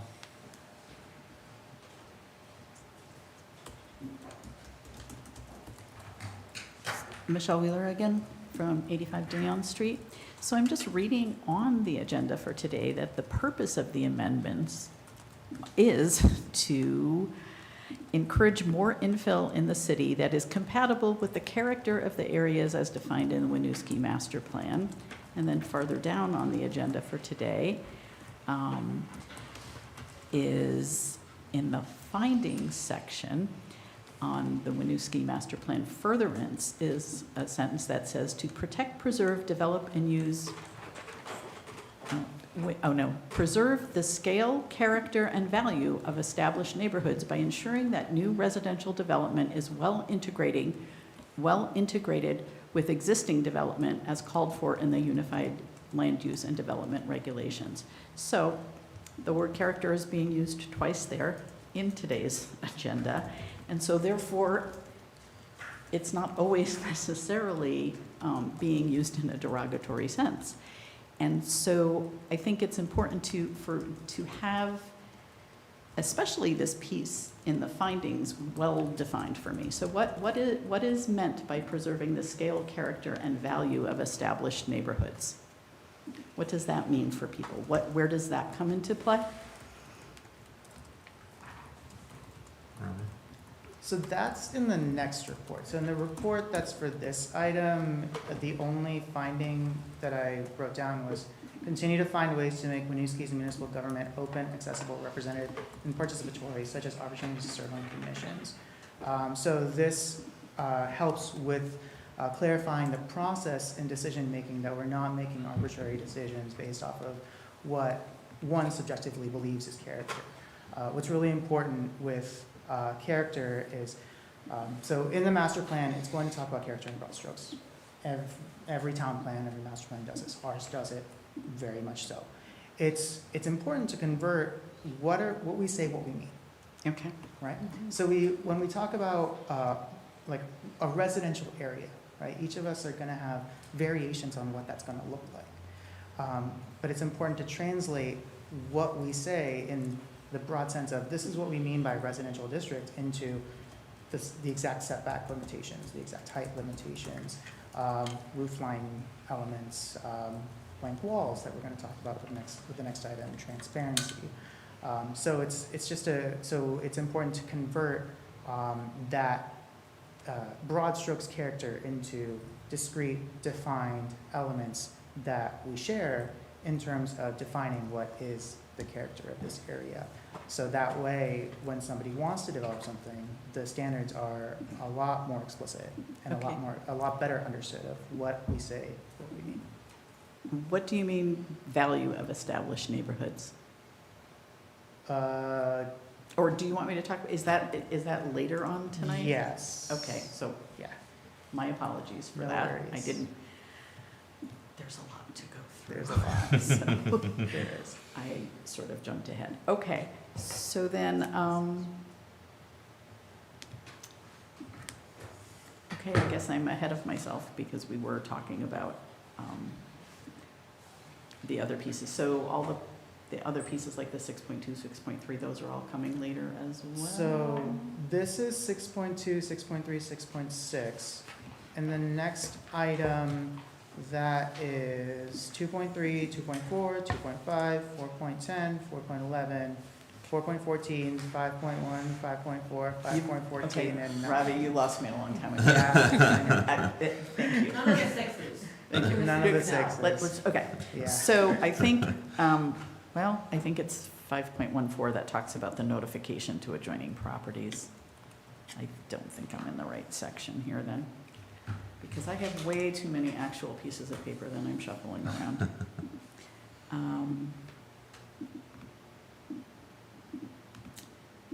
Yeah, okay, I guess I'm just in the wrong section, so. That's I'll okay. go back and be quiet and come back. No worries at all, Michelle. Any questions or comments on this from, I see a hand. Paul, can you bring that member of the public over on Zoom?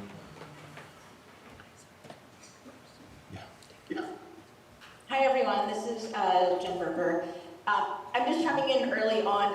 There's a lot of different documents that are being looked at in this section, and I'm wondering, just for those of us following along and trying to keep up with you all, if you could just name which document you're referring to or like that you're reviewing so that we can look at it along with you. Because I'm kind of like going in and out of different documents to make sure I'm trying to follow you. If you could just name, I know Robbie, you just named off like a whole bunch of documents, but whenever somebody's talking, if you could just say this is the one that you're referring to, that would be super helpful. Certainly, thanks, Jen. And yeah, just as a reminder for all, 'cause there is a lot of ULUDR items tonight. We're on item B, which is the character of the area considerations, and as Rory just mentioned, it's 6.2, 6.3, and 6.6. But noted, Jen, when we are moving through documents, let's know which documents we're moving through. Thank you. Anything else, Jen? Not yet. Okay, wonderful. The Honorable Mike O'Brien, please. Once a mayor, always has the honorific. Yeah. I hate to come up after Sue. Well. Mike O'Brien, and yeah, I've lived here longer than Sue O'Brien has. First of all, Rebby, do you have, we're talking about section 6.2, whatever, do you have that maybe you can put up on the screen so people aren't aware, including me, know what Not we're on talking Zoom, about? but sure. Rebby, can you just pop on the Zoom real quick, and then you should, I think it'll auto-promote you. Okay.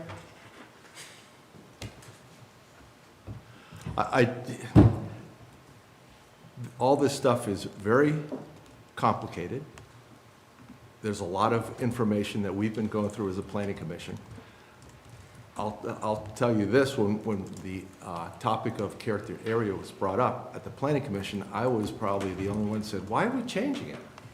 It doesn't mean anything, but I have heard from people that, there are racial connotations to it from historically. And so, okay, let's and I think Rebby's discussion with us was, we need to define what we mean by that. And I think there's always going to be some different interpretations that people have, but I think we do need to talk about all these different things, including, I'll use Sue's word, harmony with the neighborhood.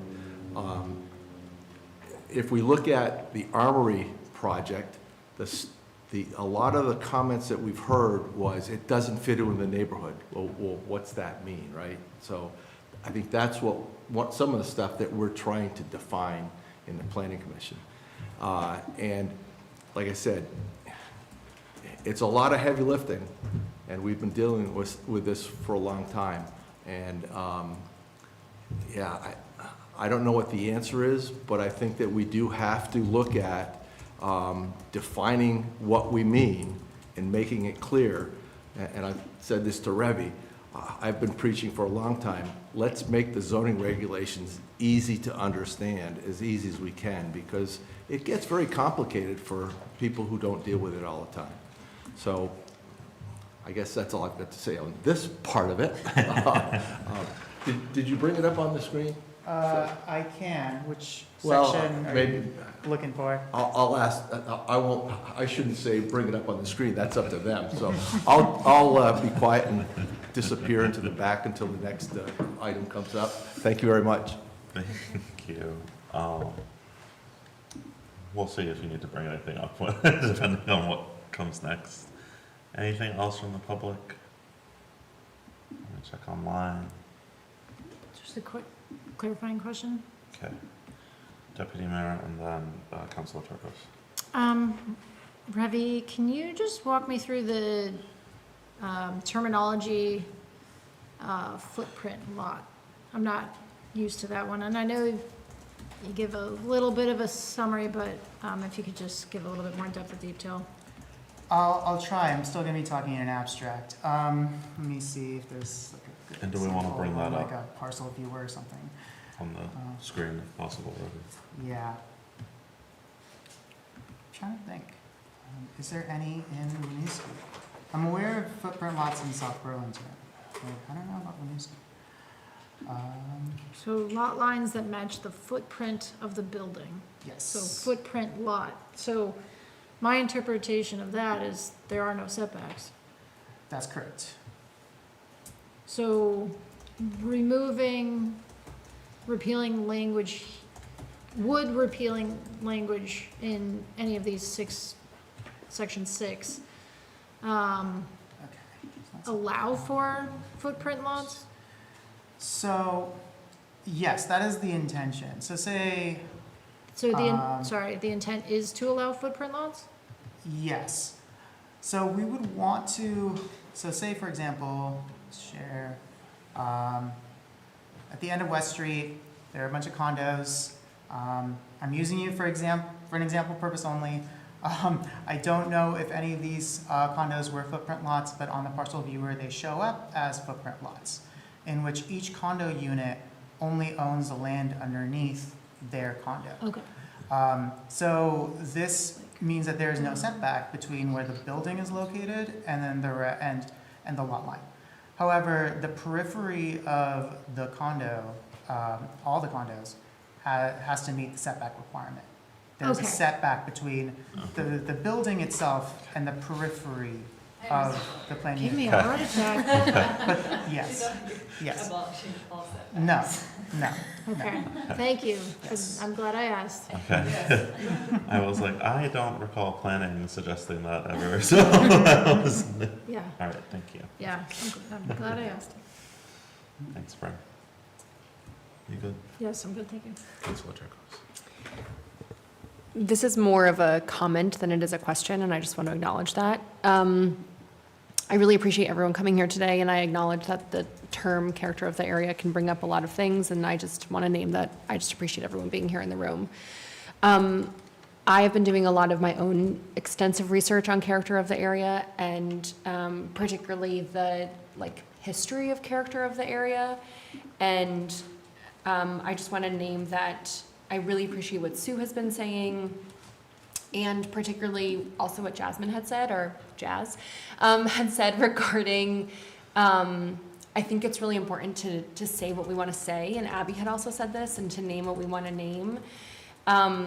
and some of the things that I had learned, particularly around the history of structural racism in housing in the state of Vermont. Like I was born and raised in Vermont. One of the things that I did not know was that Vermont is a state that has had racial covenants, which is basically naming that, like, my wife and I own a house. We own a house on LaFountain Street. I don't know if it is on our deed, but it very likely could. My wife and I are white.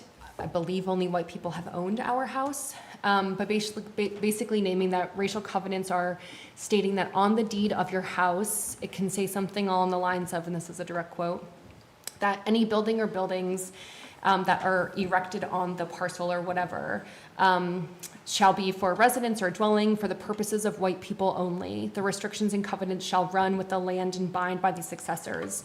And or, and this is a direct quote, that the house shall never be occupied by a colored person or persons.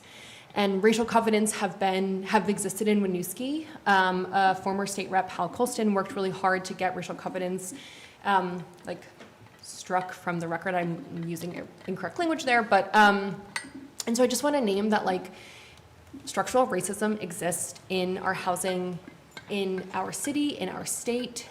We have had elected officials who are doing a lot of amazing work to get this to no longer exist, but, like, racism exists everywhere, anti-Blackness exists everywhere. And so when we're talking about character of the area, I totally hear what you're saying, Sue, in the sense that, like, we should be thinking about the harmony and the art and the gables, I don't know that word, but and I think about that so often, yes, right? My father-in-law would be so happy to hear me use the word dormer because I learned that recently from him. But I also just want to name that, like, when I hear the word character of the area and when I think about it in Winooski and when I think we're talking about market rate housing or affordable housing, I just think it's important to name, like, who is not at the table, right? Like, who is not here speaking. And, you know, it's really hard to come to a city council meeting, and I totally name that. But I just think that there's so many things that I want to talk about, or that I just want to bring into the room, which is uncomfortable. But just when we're thinking about character of the area, when we're thinking about redlining, or when we're thinking about certain communities in our neighborhoods and our community members and our neighbors, that's what has been coming up for me a lot. And I know I had a meeting last week with some members of the Inclusion and Belonging Commission, and we talked about this extensively. And I know, I'm not going to continue on, but just racism exists everywhere, and it exists also in our housing policies. And so I want to name that, and I'm just really, really grateful to the people who have been working on this really extensively and exhaustedly. And resiliency is exhausting, and I know that we're really trying to do that. We're trying to do that differently for our community, and I'm just so grateful to the folks who are showing up. And relentless incrementalism is wonderful. Well, thank you all. All right, anything else? Michelle?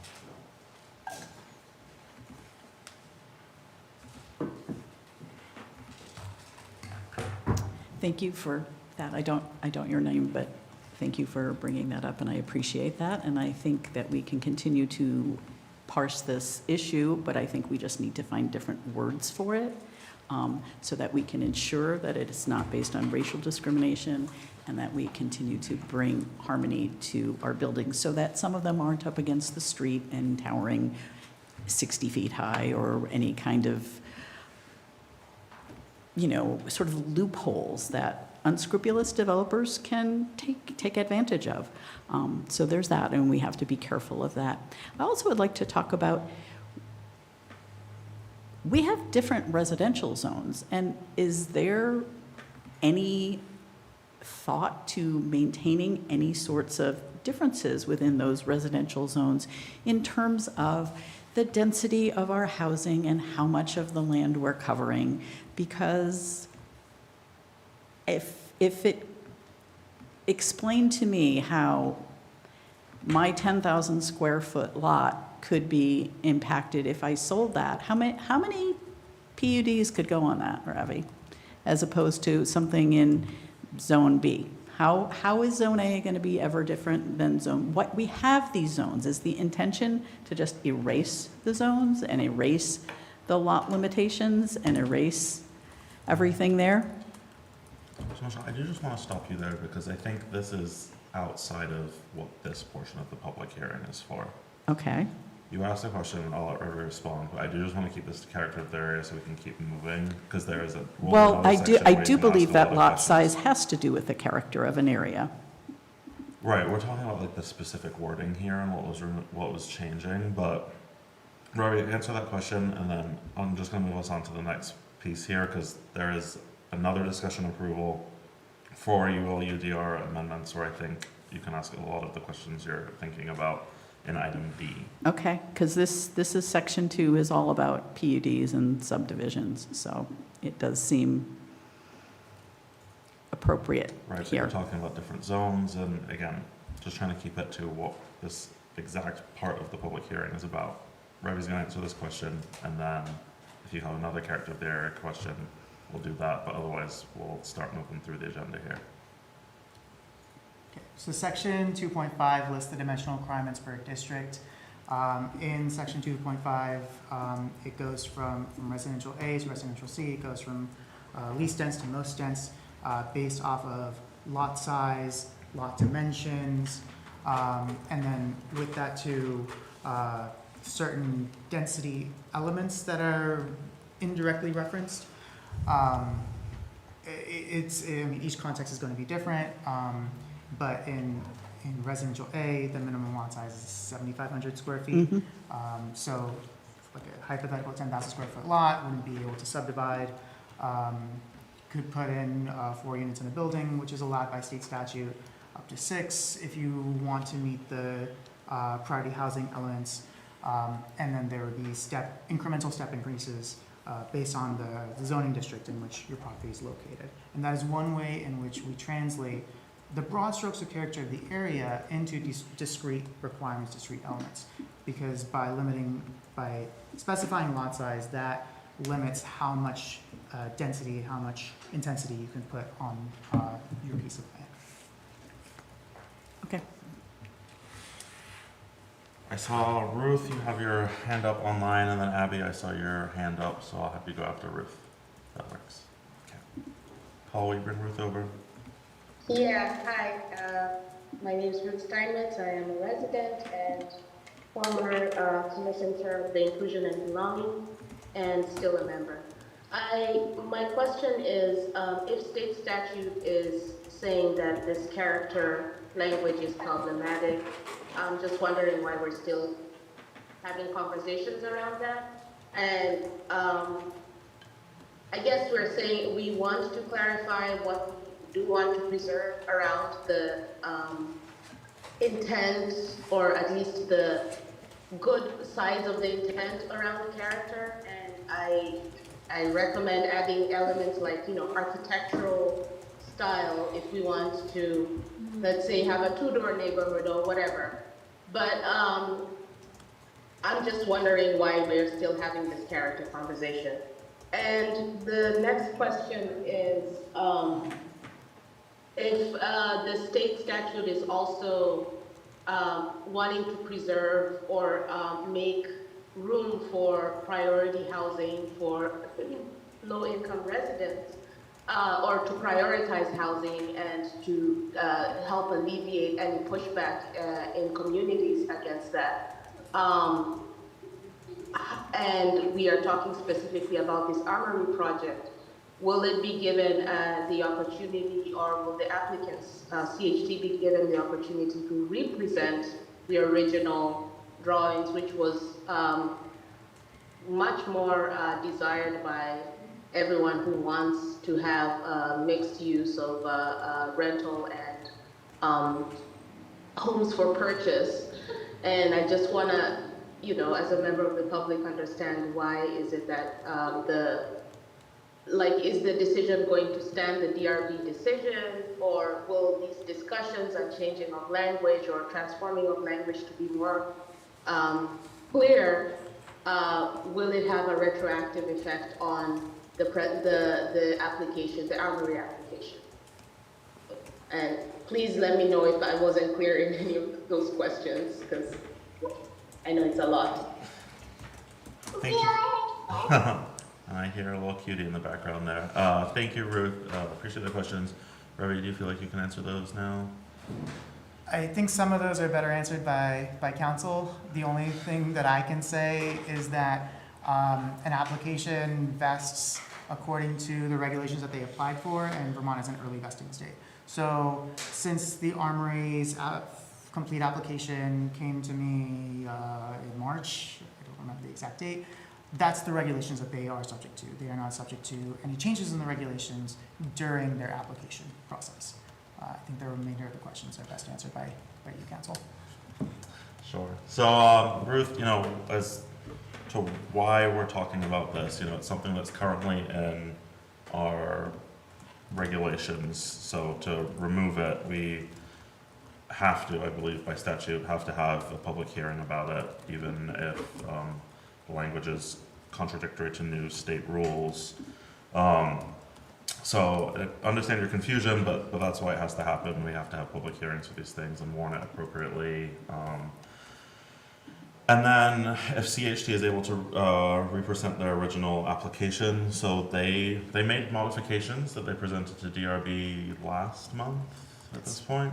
DRB is still deliberating, as I last spoke to Ravi about. Okay, are still deliberating on that. We will see what happens. Again, I don't know until they're done deliberating what they might say. In terms of the original application, I believe CHT chose not to bring that forward for a variety of reasons. One, as a result of what the DRB had said, and also trying to make the project work. Ruth, I express your frustration to me that project was so appealing because it was going to have home ownership tied to it. However, creating housing is of utmost importance. So although I have my personal preferences, I think that at the end of the day, we wanted to work with CHT and we were happy to see them present something again. We'll see what the DRB says. There's still discussions to be had. Yeah, I don't know if that answers everything you asked, Ruth. If it didn't, please rephrase, and I'll try again.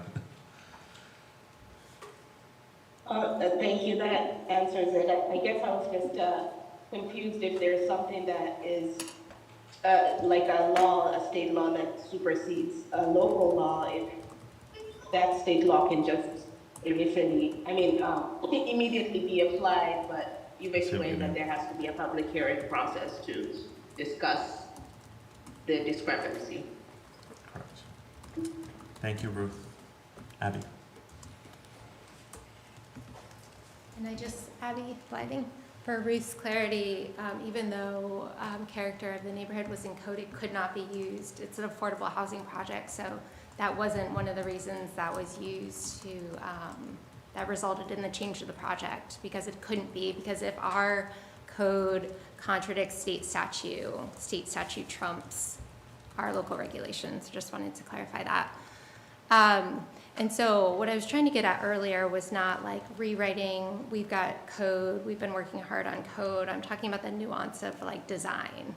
And I don't see us writing land use code to talk about design elements like gables, for example, or materials. Like those kind of conversations happen at DRB meetings. And I think like front porches often result in better products. And when you're talking about a for-profit developer, they're obviously trying to make as much profit as possible, so using materials and designs that are less aesthetically pleasing than we might want. And so I just want to make sure that if we're removing this language, we're not taking away the opportunity for the public to comment and influence design. I was talking to one of the neighbors of Molly's Way, and she said through the public input process, it really transformed what that plan unit development looked like from when it was originally pitched to them, that it was an iterative process. And so what I'm cautioning is not like NIMBYing it or not allowing development or changing code at all. It's just like, just making sure that we're still having public input to design what the design looks like on it. So anyway, just wanted to clarify that since I think it might have been lost in the conversation. Thanks, Abby. And I think that that's a lot of the work that you all are doing right now on planning. I mean, when I think about the conversations we've had over blank wall, for example, like I think that takes a lot of what we, in the best intents, may have said this is character of the area by exactly defining what you want to see in the blank wall. And that's just an example. We're not going to put that in our code of what you should have in the blank wall space. But Right. it could be a process where, as a community, this could be a nice way to, Okay. Any council have another chance? Comment, questions? Public? Okay, so the time is 8:29. I will seek a motion to close this public hearing on amendments to Unified Land Use and Development Regulations, character of the area considerations. Thank you. Second? All those in favor? Aye. Wonderful. Thank you, everybody, for that. We will now move on to item C, discussion approval for amendments to ULUDR, character of the area considerations. So given now that we have had our public hearing, Jazz, and I don't know if you want to introduce anything else, but that's essentially what we just talked about. Now, council, this is a moment for us to, if we want any further conversation, propose any amendments, suggest further public hearings. This is our time to do that. For me, Al, you did a wonderful summary of why council first became concerned about character of the area. You know, I recognize through the conversations the planning has had and have been brought up by folks, you know, that we want to have some things that we can point at that will make sure that Winooski continues to look the way that we want it to look. I'm not sold that saying character of the area actually does that. Character of the area can be interpreted by quite literally anybody very differently. What Eli thinks is character of the area may not be what I think it is. So although I believe that this table, and I also think many members on planning, I think we kind of have a similar idea what we think we might be talking about when we say character of the area and we're talking about different neighborhoods. I have no guarantee of assuring that anybody who sits in these seats or sits in the planning seats after will agree or disagree. What I do know is the deep racial connotations that character of the area comes with. As our city's first black mayor, as a council that represents a city that has the largest minority population in the state of Vermont, possibly also in New Hampshire and Maine, but I still haven't verified that. Our language means an awful lot to the people who live here, as well as to the people who look to Winooski as a beacon of change. And for those reasons, I was very appreciative of the Planning Commission taking this right up and understanding the concerns that we had. Mike, you spoke about first not understanding those concerns and then getting there. Maybe you don't agree, but I know that you got there to where I was hoping to get you. And look at you. I know that everybody who has endeavored in this process cares deeply about this community. So I thank everyone for these considerations. I am happy to adopt these amendments as they're presented, but council, you have options to speak here and to propose anything to change. So I'll open it up to you all. I think I'm in support of repealing language overall. I look forward to some of our other agenda items tonight to provide some additional depth of detail. I do think that where we can, I would want to look at other municipalities to see where they've incorporated design elements. There's some language that's part of the repeal here that I think is incorporated in other ULUDR ordinance language, where new roads in these districts shall be designed to maximize pedestrian and bicycle safety and circulation. I think we have heard so much about traffic calming needs and walk-bike pedestrian safety needs.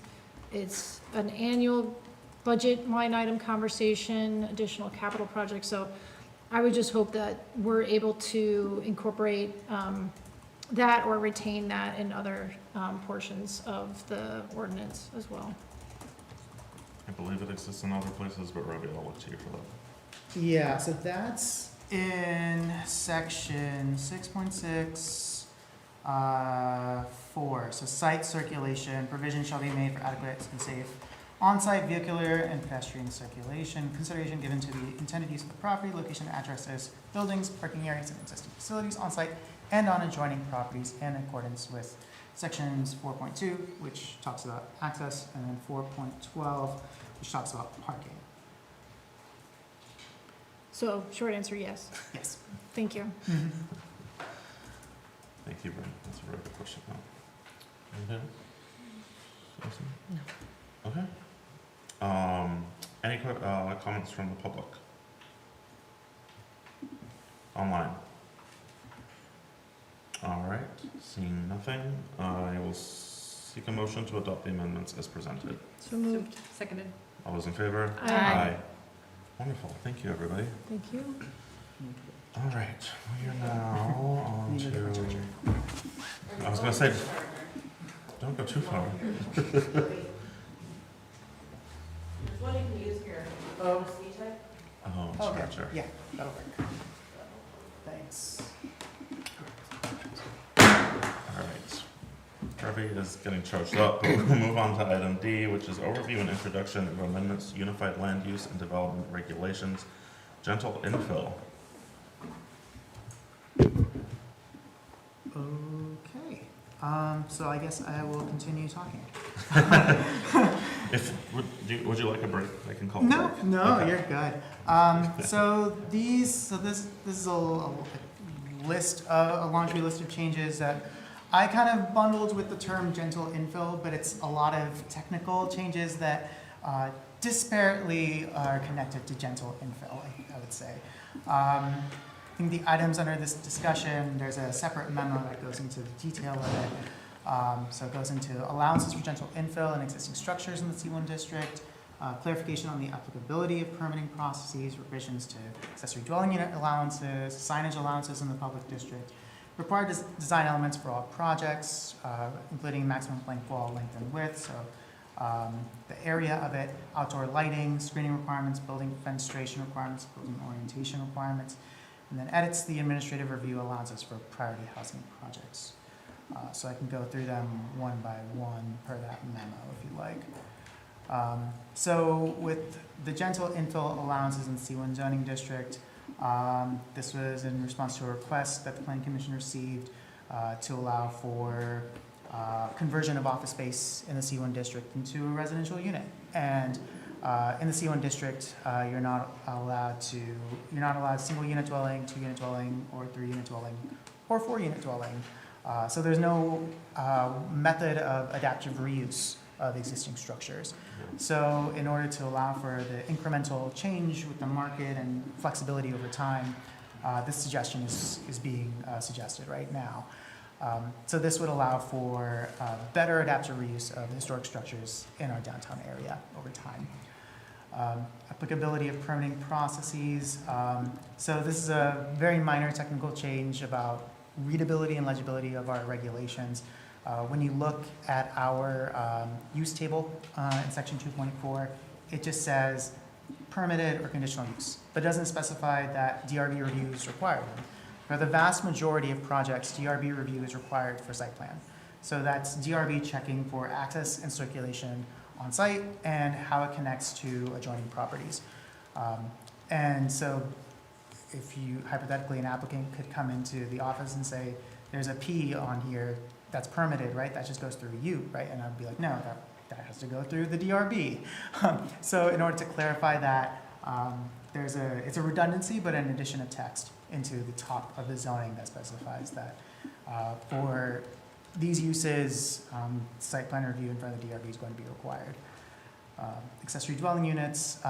So right now in the zoning, it doesn't adequately communicate the statutory rights single unit dwelling owners have for an ADU.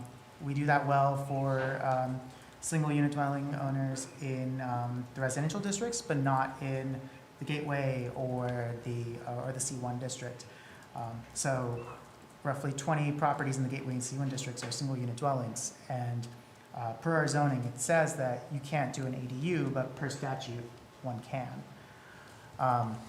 So this technical change clarifies and allows for the ADUs for those properties in the C1 district and the Gateway district. Signage allowance in the public district, not very related but to gentle infill, but trying to put into the larger umbrella of gentle infill somehow. This was in response to a public request for signage in the Myers Pool. We don't have any signage regulations for our parks, which are in the public districts. So there are no signage regulations for the Myers Pool, for Landry Park, for Casaban and Gilbrook. We have signs there. I have no idea how those signs were approved, but we have signs there. This language would establish that one can put in a sign. I've talked to Paul and to Ray in the past about these regulations. They didn't have any plans yet, but when they do have plans for signage, we can work together and work on signage in our parks when the time comes, if there are any changes to signs down the road. Outdoor lighting, outdoor storage, mechanical utility equipment. So part of the design aspects, these changes would apply outdoor lighting standards to smaller residential projects. Right now, our outdoor lighting standards don't apply to single unit properties, 2 units, or 3 units. Same goes for outdoor storage, mechanical and utility equipment.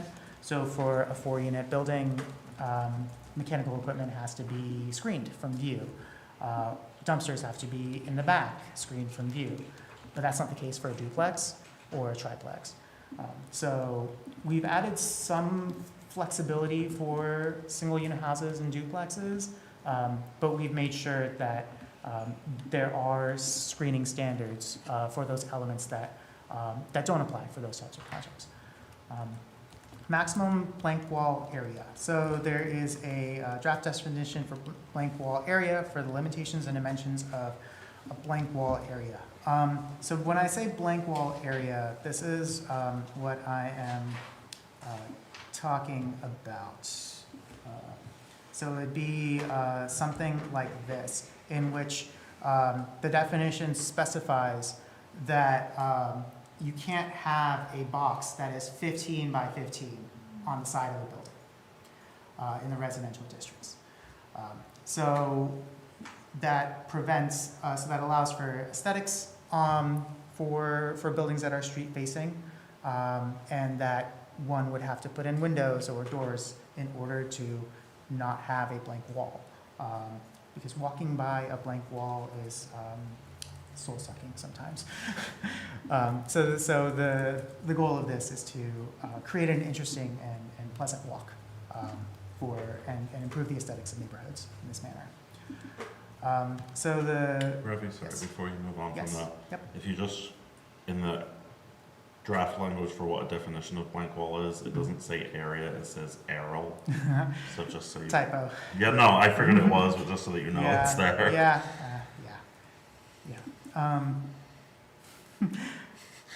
My bad. I hope that's Aurora's not not here anymore, so somebody's got to pick up the typos.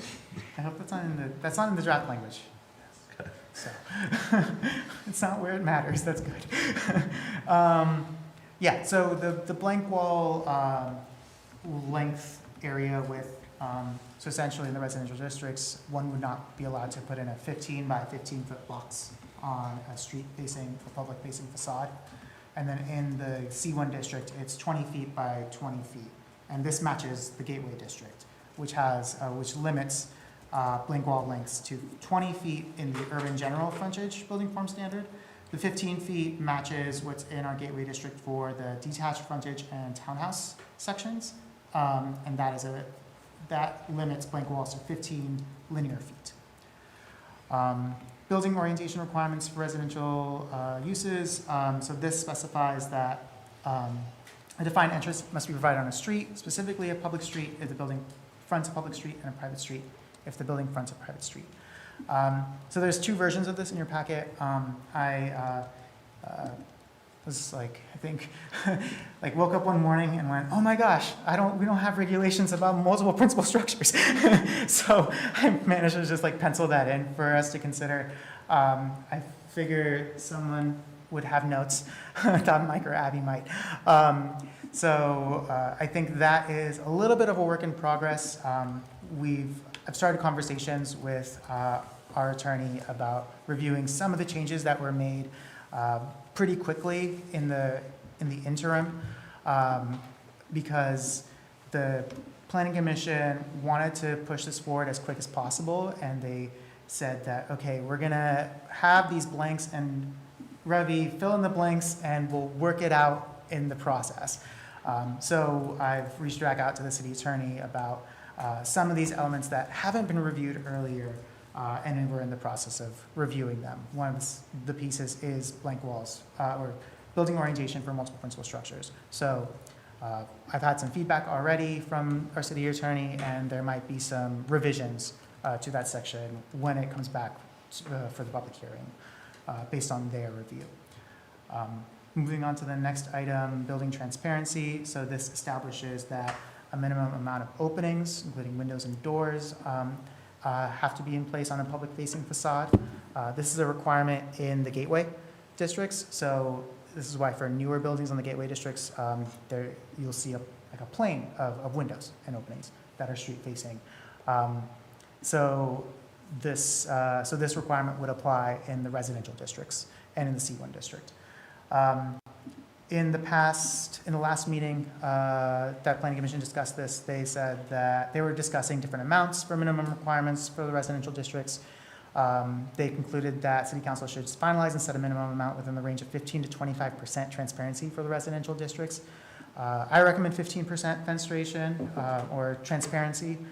This is based off a recommendation that our consultant for the Building Typologies project has made. And this is based off of his experiences. This is based off of what I've seen in his examples as well. One of our Planning Commission members, who's an architect, also had some comments as well, saying that 12 to 15%. He was leaning towards 12 makes sense because of I'm making sure that I paraphrase him correctly. For passive house lead requirements, he was saying that the size of openings matter, and that with openings, like say sitting next to a window, that is, you're losing. It gets drafty. You're losing heat. And you're from the house going outwards. So you would want to make sure that you meet egress requirements, but at the same time limit your openings so that way you contain the heat and you don't lose heat in your openings. And that's so that should be a factor in building design and with transparency requirements.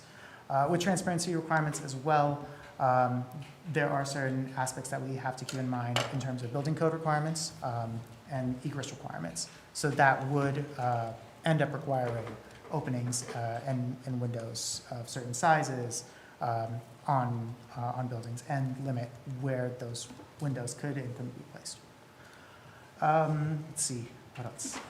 So one of the major ones is revisions to administrative review allowances of the priority housing projects. I think this is one of the more contentious pieces. Planning Commission went back and forth based off a lot of public comment about recent projects that were approved under this allowance. The revision scales down that 75% requirement to 65% and adds some guardrails that would require notification to abutting property owners when I take action on a project subject to this section, and sign off from code enforcement and public works before it can be approved.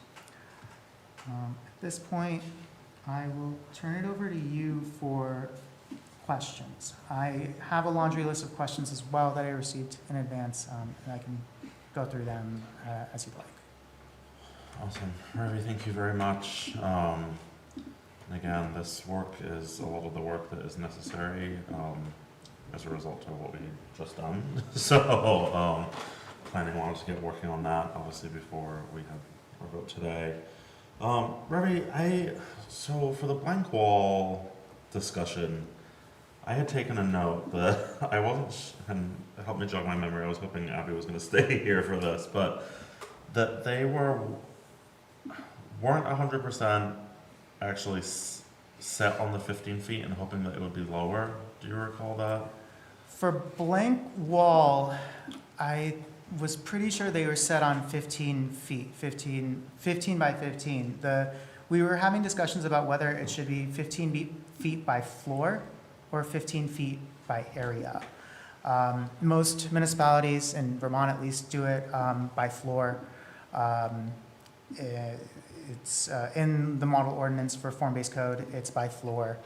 There are only limited instances that I saw by area, but there are examples of by area with definitions as suggested in the draft language that say that blank wall area applies horizontally and vertically 15 feet.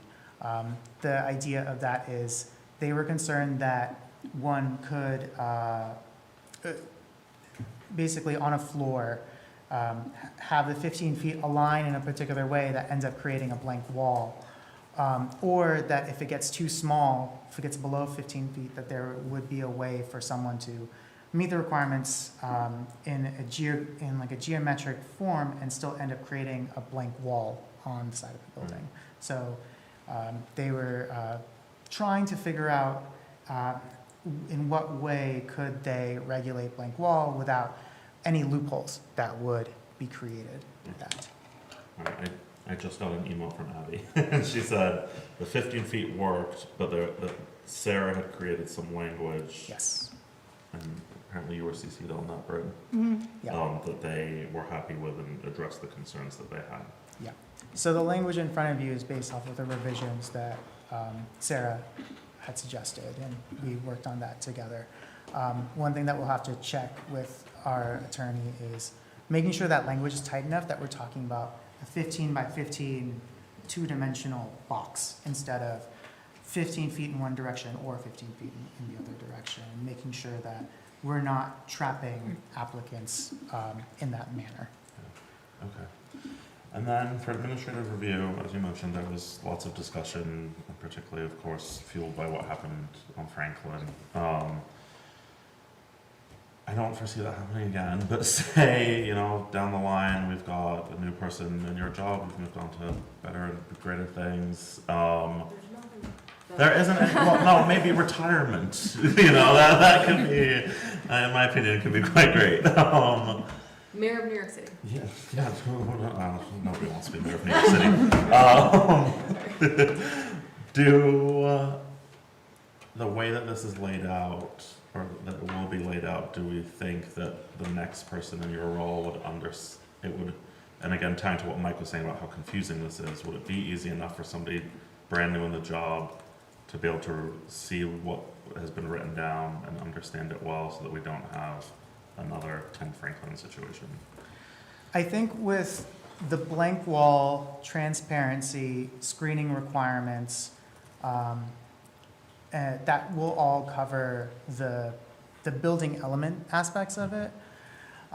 In terms of the priority housing piece of it, I think Mike and I were chatting and we're like, how do we make heads and tails out of 5.14? Because it took me a really long time to understand 5.14. And if it took me a long time, then I can't imagine how long it takes an applicant or a community member to understand it.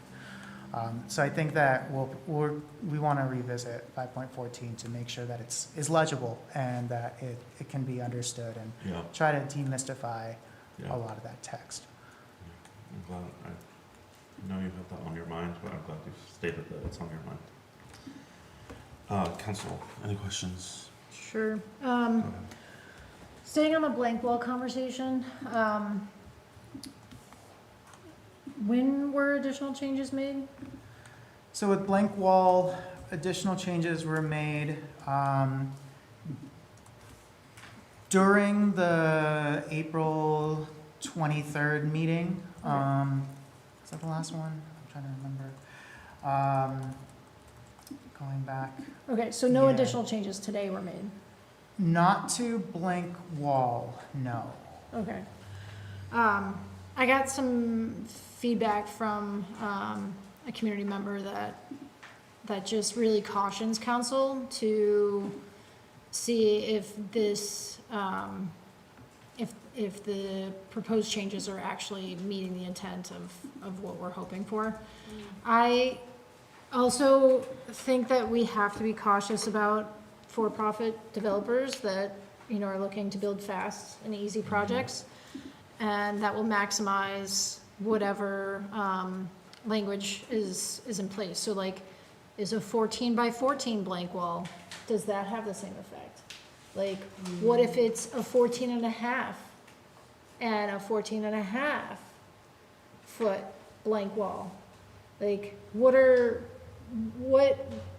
like when we look at it, is it going to feel like a 15-foot wall? Or is it gonna feel like, oh yeah, okay, that's just under, like, that's okay. Like, I've also, think about energy code as well. So I think a comment was made about like not wanting to have like a porthole window as like the excuse for like, oh, we got a window, it's not a blank wall. Yeah. And then saying like, well, we would want it to meet egress. I think also our updated 2020 and 2024 building energy design standards also account for, you know, potential heat loss and cooling impacts by having requirements for triple pane windows. So again, depending on whether or not the builder's meeting 2020 RBs or 2024 RBs, I should say, residential building energy standards, that, you know, I know the city of South Burlington requires certifications of meeting RBs to be submitted. I would love to see similar language in our ordinance, but I know that's not proposed tonight, so I will advocate for that again. We can put amendments in, so. But I just think about like the blank wall is a visceral impact, and as you walk by a property, and what is it we're really hoping to achieve? Is it the bare minimum? Is 15 by 15 the bare minimum that we're comfortable with? I think in the commercial district, 20 by 20 may make sense. Like, I think my most real experience is the one on Franklin Street, so it's hard to, when I don't have a lot of other basis for comparison, so just for on the blank wall conversation. Yeah, I mean, they talked about it for a long time, so for you to talk about it also makes sense. Yeah, see, 15 is the lowest that I've seen for blank walls, really.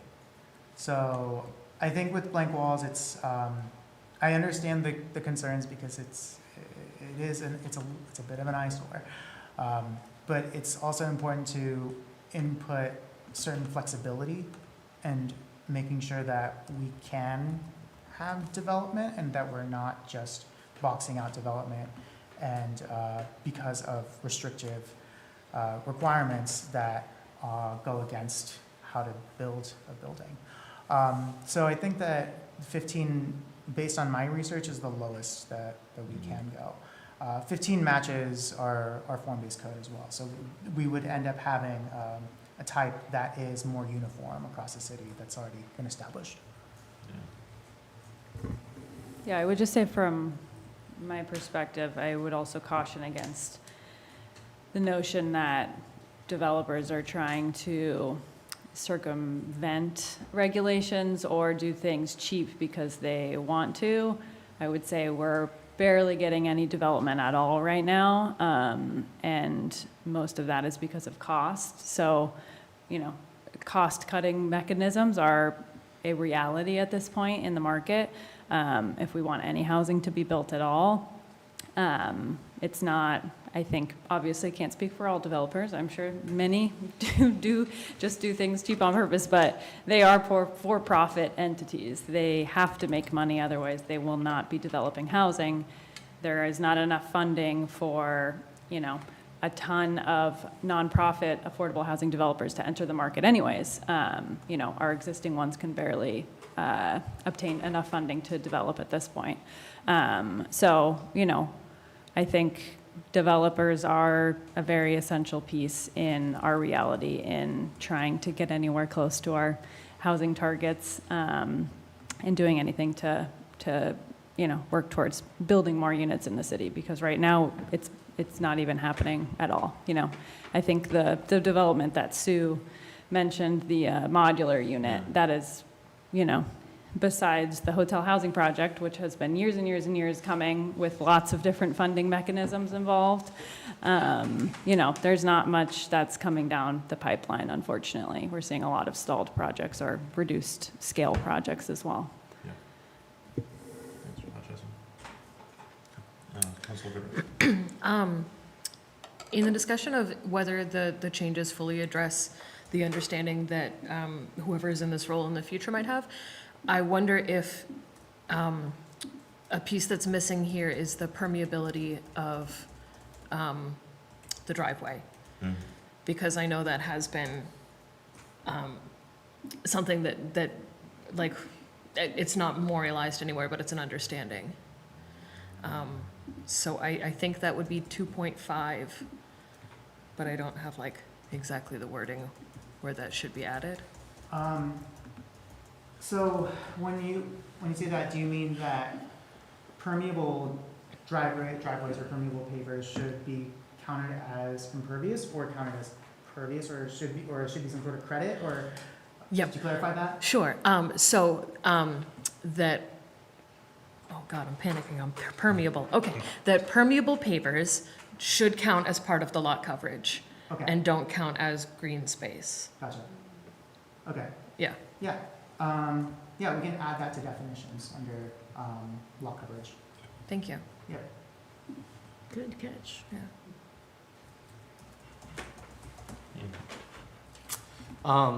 So I got some of your questions. I was mostly talking about the 15 by 15 and the 15 by floor discussion. Mm-hmm. I know we talked about how we want to make our code more readable and more understandable by people. Mm-hmm. And this is the only item that wouldn't be by per floor that I can find. So I don't know if we would like it to be by floor. I know you discussed that they were worried about having a stack on effect of it.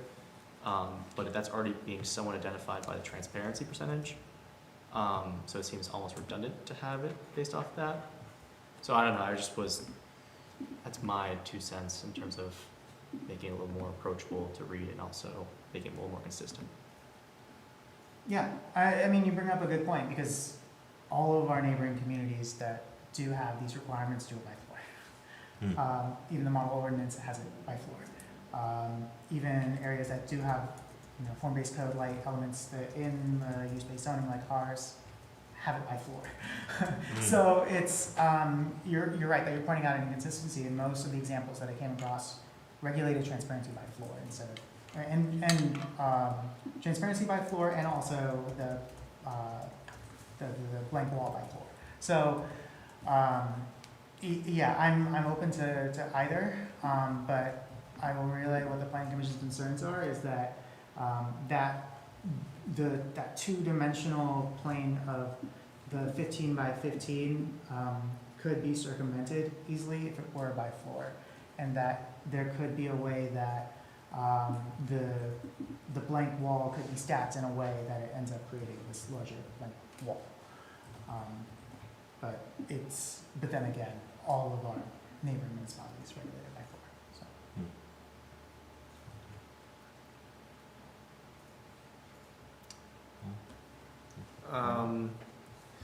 This was kind of in there, so I know there's discussion, I sent an email out about 5.4, I'm gonna try to find it again.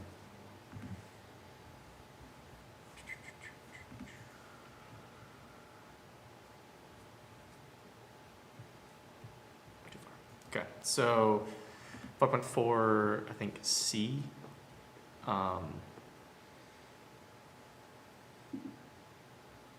Let's see. It's hard to figure out. Okay, maybe come back to me if someone else has questions. Okay. Thank you. Any other thoughts? All right, public comments?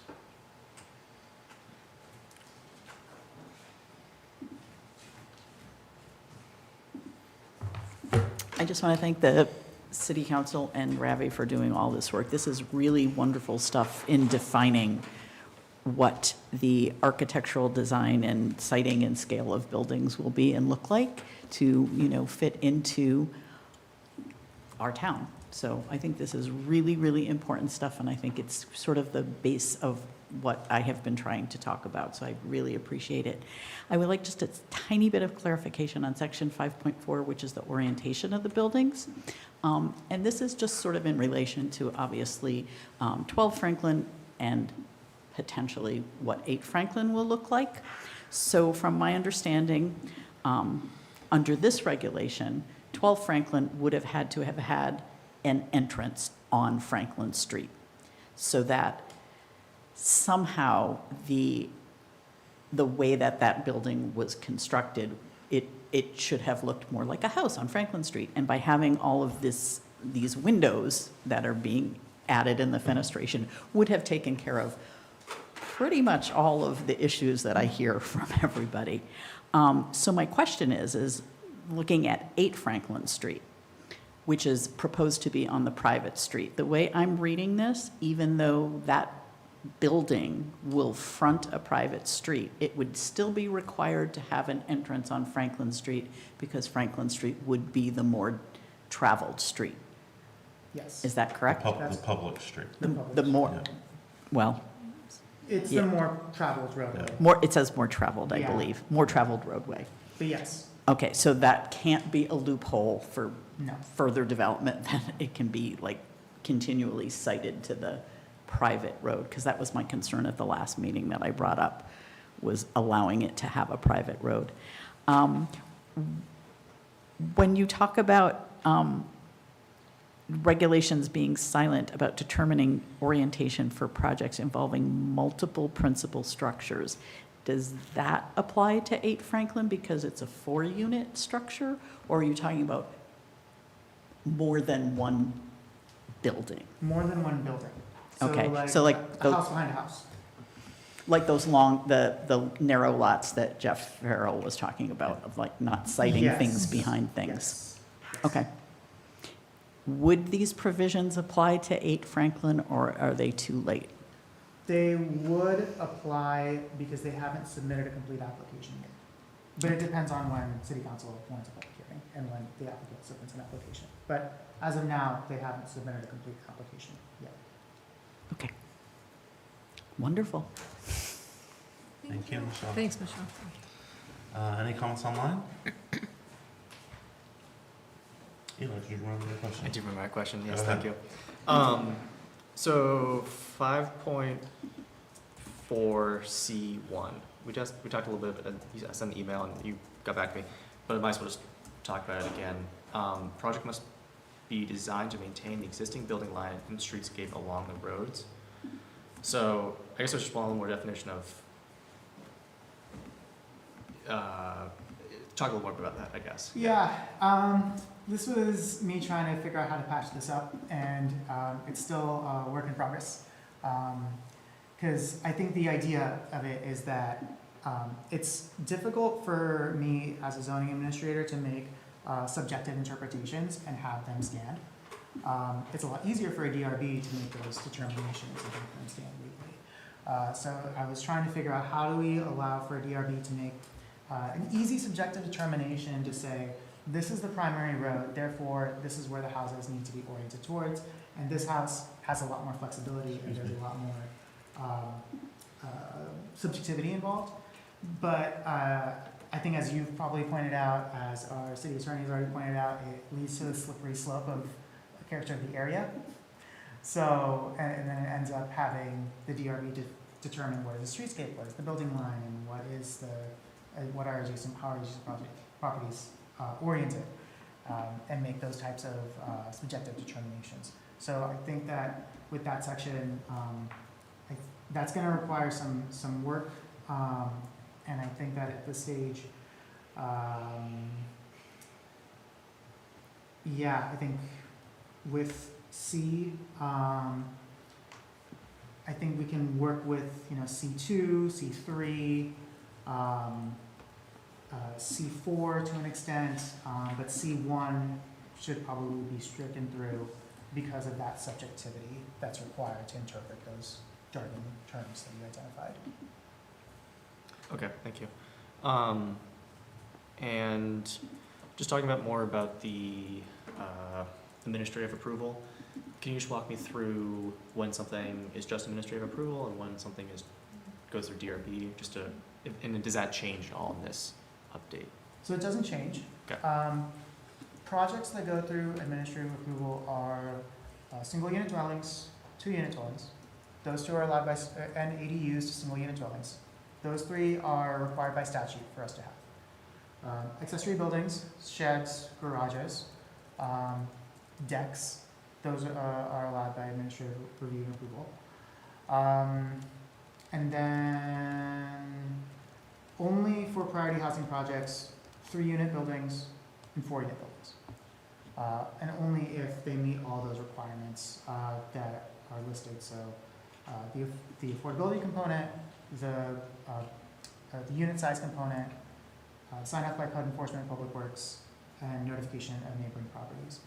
The last piece with the notification of neighboring properties, this is something that our attorney has preliminarily flagged as an issue, because with notification, there's notification for a public hearing that allows people to voice their concerns, but in this case, notification to let them know that I've taken action kind of raises the question of, so what? And leaves things a little vague. The question of whether we can do it, so we can do it, it's a matter of how does that mechanism work, and what are its limitations. Along with that, the appeal duration. I know that was a question that has been raised and by the public in previous meetings with Planning Commission.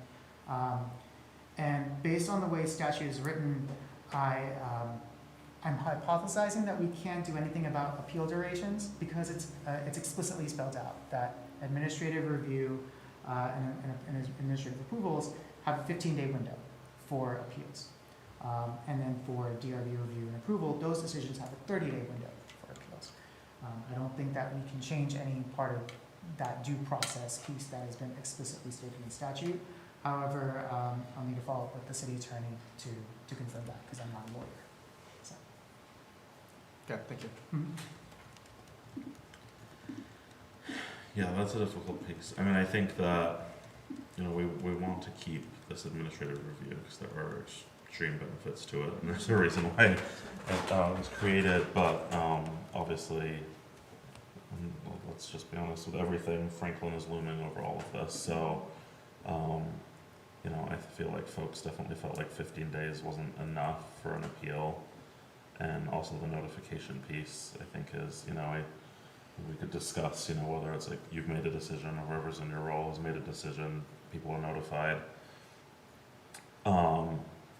Whether the decision is made and people are able to change that, but if they're not able, they don't have the time to appeal, I think that's kind of the bigger issue.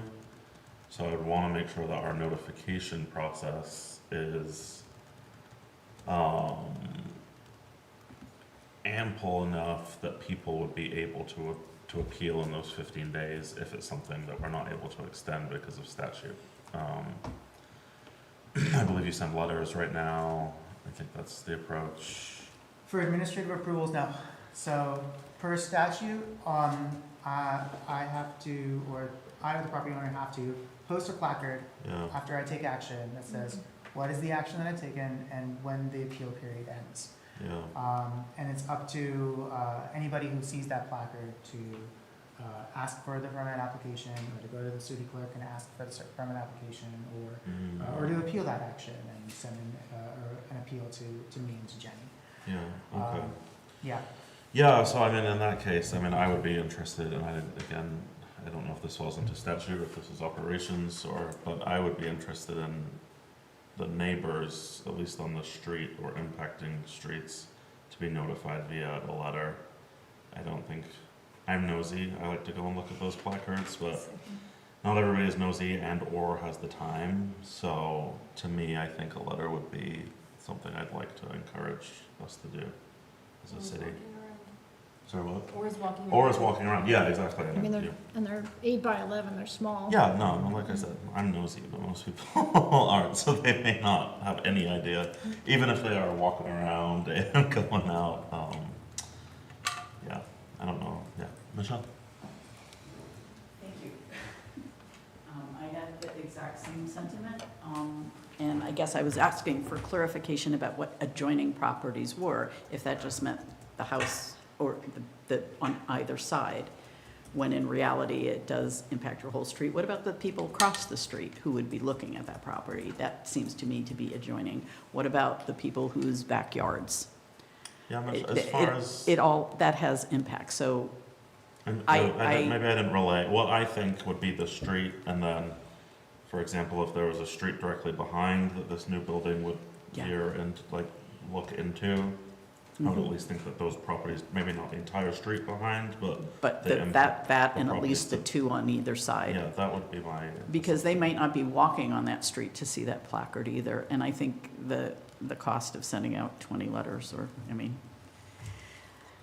The cost is probably minimal, the staff time is... The staff time, but yeah. I think it's really the cost is very important. minimal. I think it's really, really important to do this, because I don't think that people are adequately notified or don't know, or they just don't until it's too late. And I certainly know that's what happened on Franklin. So the street that it's on and the adjoining properties in the back, that would be impacted by whatever the structure would be.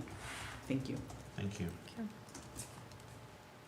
Yeah, I'll just add that per statute for DRB applications, that notification only goes to directly adjoining properties, and that includes any property that's across the street directly from it. Sorry, across the street is considered? Yes, directly adjoining, yes. So because once we start asking you to determine what is the scope of impact, it gets really slippery really quickly. Rather, the state statute has this, it might be myopic, but it's still a definition for what is the scope of impact, being the directly adjoining property members. And I would recommend that you just stick to that, because it's already established in state statute. Would that include folks who are behind? Yes. Yep. Okay. Directly, so anyone who has a property line that is touching the subject property, or who is directly across from the property, even if they're kitty corner from it, they would get a notification for DRB hearings. Okay. Imagine it like a ring around the subject property. Yeah, no, I'm imagining the ring. I'm just trying to think if I feel like that's enough notification. If I could. Yeah, please. I feel like if you start broadening it, it does not work if you're on a street that isn't straight. So if you're on a kitty corner, if there's multiple branching, if your street swoops, and if you broaden it beyond the clear definition, you open the door in the future to someone beyond where the zoning administrator could determine that boundary reasonably is, but feels as if they should have been notified. So it does feel perhaps smaller than we want it to be and not hitting as many people, but it exists that way for a reason. Yeah, I'm just trying to think if, and this is possibly likely given the amount of rental properties we have, say this one property is a home ownership, or it doesn't even have to be, but the properties all around are rentals. So the letter gets sent, it goes to the landlord, and the landlord says, I don't care what it looks like, I'm getting money anyway. But 4 houses down is somebody who owns their property, who will see this, who may potentially be impacted by their property value. So I get what you're saying, I don't want to open it to all of a sudden the letter has to be sent to half the city, but the people on either side could not live there. Airbnb, rental, could also be like, we're moving in a year, we don't care anyway. So I don't, obviously in Franklin, the people who live right next door are very upset about it. But also the people who live 5 doors down are also very upset about it. So I do understand why statute says that. It makes it easy. But, we've heard more public comment about this than many things since I've been on council. So I want to make sure that we're really setting this up for as much success as possible in the future. You know, there are people who there's been an ask for us to just remove administrative review, right? So I don't want to do that, but I do want to make sure that we're trying to meet residents in the complaints that they've had. So I think a slight expansion of that would assist with the residents' concerns. I'll defer. I would strongly recommend clarity over subjectivity. So that would be my concern about going beyond adjoining. And I would say that that's actually the theme of everything that Planning Commission and Council is trying to do with the rest of it is clarity. So I think, I mean, even the fact that Michelle, like, she was like, oh, okay, across the street, cool, and behind, cool, and then she left. Like, she was more concerned and appreciative of the blank wall definitions. Yeah. And then the notification should be like, that's your assurance, but it's like everything else should be, you should be stopping it before then. Is there, we're going from like no notice form, like on our public channels to letters to adjacent. Would it be too much burden to add it to just our channels? Like administrative notice? So like added to city website, whatever, Yeah. front porch forum. Yeah. Probably. We can't even keep up with all of our meetings now. And then, so if there comes a day when we get a boom in development, I feel like that would be a lot to keep up with. Can I ask how many we're getting right now? So, I guess in this section, there's only been 2 projects that have been permitted, and it's those 2 on Franklin. If you were to, I mean, I review, how many permits am I at this year? 55 applications so far in administrative review and approval. And honestly, right now, I'm the one that sends out the notices for the DRB for the most part. So I would be doing all the notices for 55 plus zoning permits. Yeah, I'm of the opinion that we should not go much beyond the direct building surrounding it. It sounds like because administrative approval can happen for anything ranging from a shed to a 4-unit affordable housing unit. I think because of that, having a blanket statement saying all administrative approvals should be the whole entire street is going to be a can of worms, especially considering that we've had 50 and it's not a great time to be building. I also just think, sorry. Go for it. I also just think about staff time, like the fact that you are a single person, and I just don't even know how, like, that would be possible. I don't either. Yeah, right, I'm literally, To be frank. I'm just like, I don't even, it just is so, yeah, I'm sort of, my exhaustion is setting in, so I'm not being as eloquent as I would like, but I'm just gonna say, like, I agree on the administrative approval that, like, I think it's helpful, but I don't know how one person could do it, especially when you're doing 50. Correct me if I'm wrong, but there's also a legal definition of what abutting properties are allowed to legally appeal anyways. Well, so I can't determine who's an interested party, right? That's for the courts to decide. The best I can do is follow state statute to capture interested parties, and then the state would determine, the courts would determine whether that person is actually an interested party or not. So even if you capture the entire street, again, you're putting that onus on me of determining subjectivity, which is also legally slippery, and then you may not even be capturing what the court would even determine to be an interested person in the first place.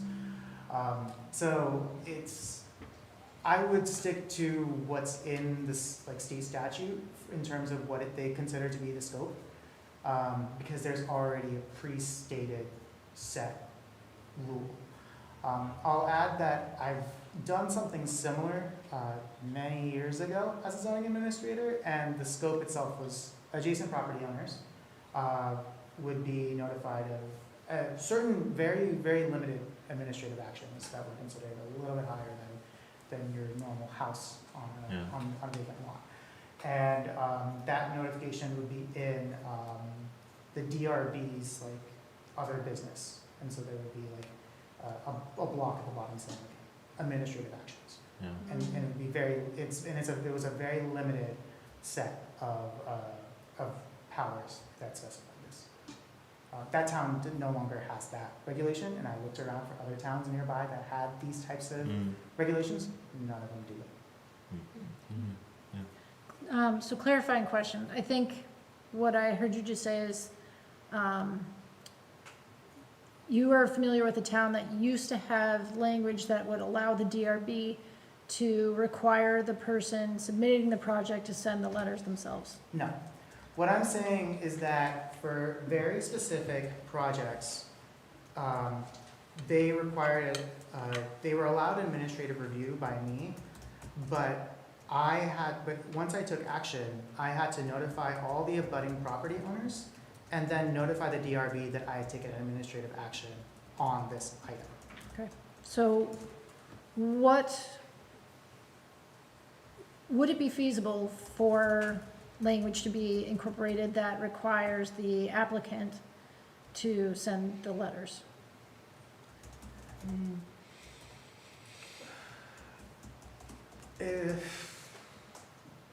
Because I feel like I've seen somewhere that notification for other projects is on the applicant to provide.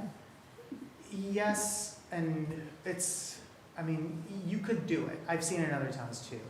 But there would be some sort of affirmation or certification that would have to be provided by the applicant to release me of that liability. It seems like it could take care of who's notified, providing some type of evidence that that's been completed, and alleviating the labor for you to have to manage that. There would still be. Like, if evidence wasn't provided that it happened, then that could, mess up their appeal. So it'd be in their interest to do it correctly. Yes, but the due process clock only starts when I take action. So they would have to, it would be this weird game of telephone, of me telling the applicant that I've taken action on their application, now starting the 15-day clock, and then them having to send out the letters, so then you already lost 5 or 6 days on the clock. How are you providing notification to applicants for your administrative review now? So our process right now is, once I take action on an application, I notify the applicant saying, I've taken action on your application. This is the approval or approval conditions or denial. And then I go out and I post on the property the placard that says what the project is, where the project is, and when the appeal period ends. And then I hand it over to code enforcement, and then they start their review. Can I ask another question? Is there a way to front load this so that the letters are, there's like a form-based letter of sorts where your decision is made, and that way, like, the applicant has already basically prepped the letters for you to basically post? So there's a lot of pieces in here that are outside of they're very flexible. So even when somebody sends me an application, I oftentimes won't determine that it's complete until it meets every single box. And say for a project that's subject to 5.14, I'm not going to determine it's complete until DPW's completed their review and code enforcement's completed their review. And I don't know how long DPW is going to need, and code enforcement is going to need to determine whether that application is complete. And then that starts the 30-day window, and then after the 30-day window, when I take action on it, then that starts the 15-day window in which someone can appeal. So I can't, so when somebody submits an application, I can't tell you when I'm gonna determine their application to be complete and when, and what's gonna happen in that back and forth. And I can't tell you when I'm gonna take action on it, because there's probably gonna be 5 or 6 other applications on my desk that I'm gonna need to take action on first. So I can't really say like when somebody applies, when they would expect for me to take action on at this point.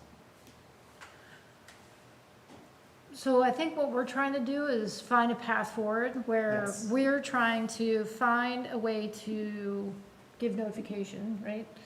And also alleviate the increased labor on your end. I think at this point, let's just leave it. Pass it off to the Let's just leave mayor. it right here, which is 5.14, having this notification requirement. 5.14 is a very narrow scope. It's, I don't foresee it gonna be utilized often based on the way it's written. It has been used twice, but even the applicant on the second one is having a lot of second thoughts about why they chose that path in the first place. So it's, I think, in terms of rare instances that are of a higher impact than what is typically an administrative review, such as 5.14, having this guardrail is going to be fine. And I think that I'll have to talk to the city attorney about how this mechanism would work to make sure that we are sending notifications in a prompt manner that allows for that 15-day window to be maximized. So I'll iron it out. Some of my concern about or displacing the responsibility is that there needs to be some oversight of that, which is also labor. And it might be easier just to do whatever it is ourselves.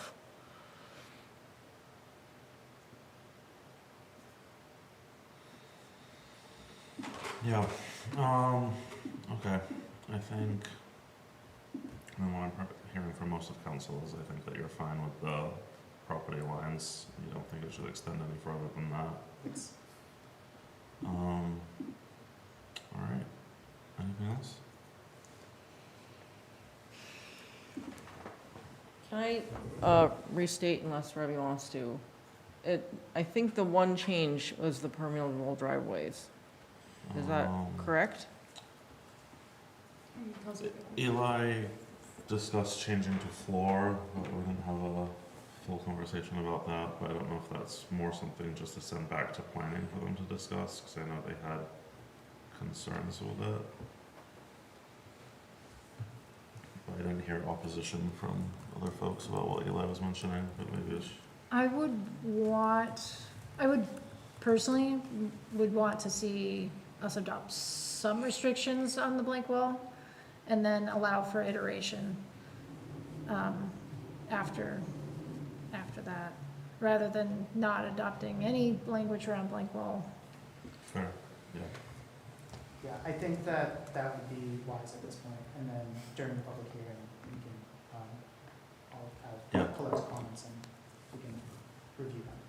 Bryn, you mentioned, I'm sorry, your acronym, RBs? Yeah, residential building energy standards. You mentioned, you talked about those and you kind of brushed it off, but I reminded you this is the time to submit amendments, so.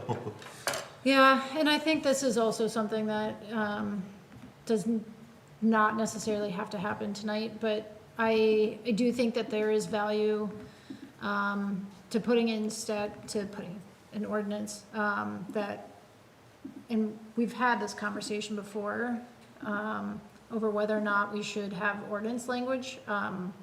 I personally feel like it is beneficial to state clearly that we require an RB certificate to be submitted, and that a certificate of occupancy will not be issued without having a RB certificate on file with the city clerk, which is required by statute. Yeah. So as we keep talking about aligning with statute, that would be my recommendation, is making sure it's clear in our ordinance that we also expect the RBs to be submitted. I'm so hungry, I keep thinking you're saying. Yeah, that's what I heard the first time. Building energy standards. Great, so yeah, so just those two things then. Is June 15th the soonest we can have the public Yeah, hearing? because I need to do the public hearing notice. Okay. All right, it's a bummer, but it is the law. All right, so I seek a motion to introduce the amendments as presented with the two changes that staff has taken notes on, and set a public hearing for June 15th, 2026. So moved. Second. All those in favor? Aye. Wonderful, thank you. All right, Ravi, you're done talking for the night. Congratulations. Could I recommend that you not take any presentation for the next two items and just state if you have questions about the goal updates? Do any of you feel like you need a presentation? I don't want to cut Jasmine short. So. Yeah. Take away her thunder. Yeah. That's fine. Okay. Item E, goal update, housing, Jasmine.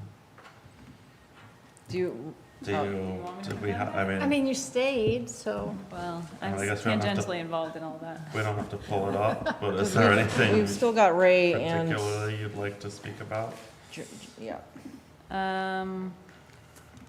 Let's see. Housing needs assessment is moving forward, as Deputy Mayor Oakleaf mentioned. Councillor Turcos also mentioned some nice progress on the airport noise mitigation program finally, after I've been here for 3 years. And we're working on coordinating a presentation from the team to kind of touch on the data a little bit more in depth than I think we could regurgitate. Let's see what else. Short-term rentals, we only have 2 out of compliance now, so we are at 96% compliance. Hoping to get the last 2 into compliance before the next year starts. Nice. I presented on a panel about our short-term rental program and sent a slide deck and information to people at Department of Housing and Community Development who are interested. Let's see. Armory, second DRB hearing decision is still pending. We've executed another addendum with the National Guard for the purchase and sale through September 30th. And then we're working on the option agreement with CHT to mirror that as well.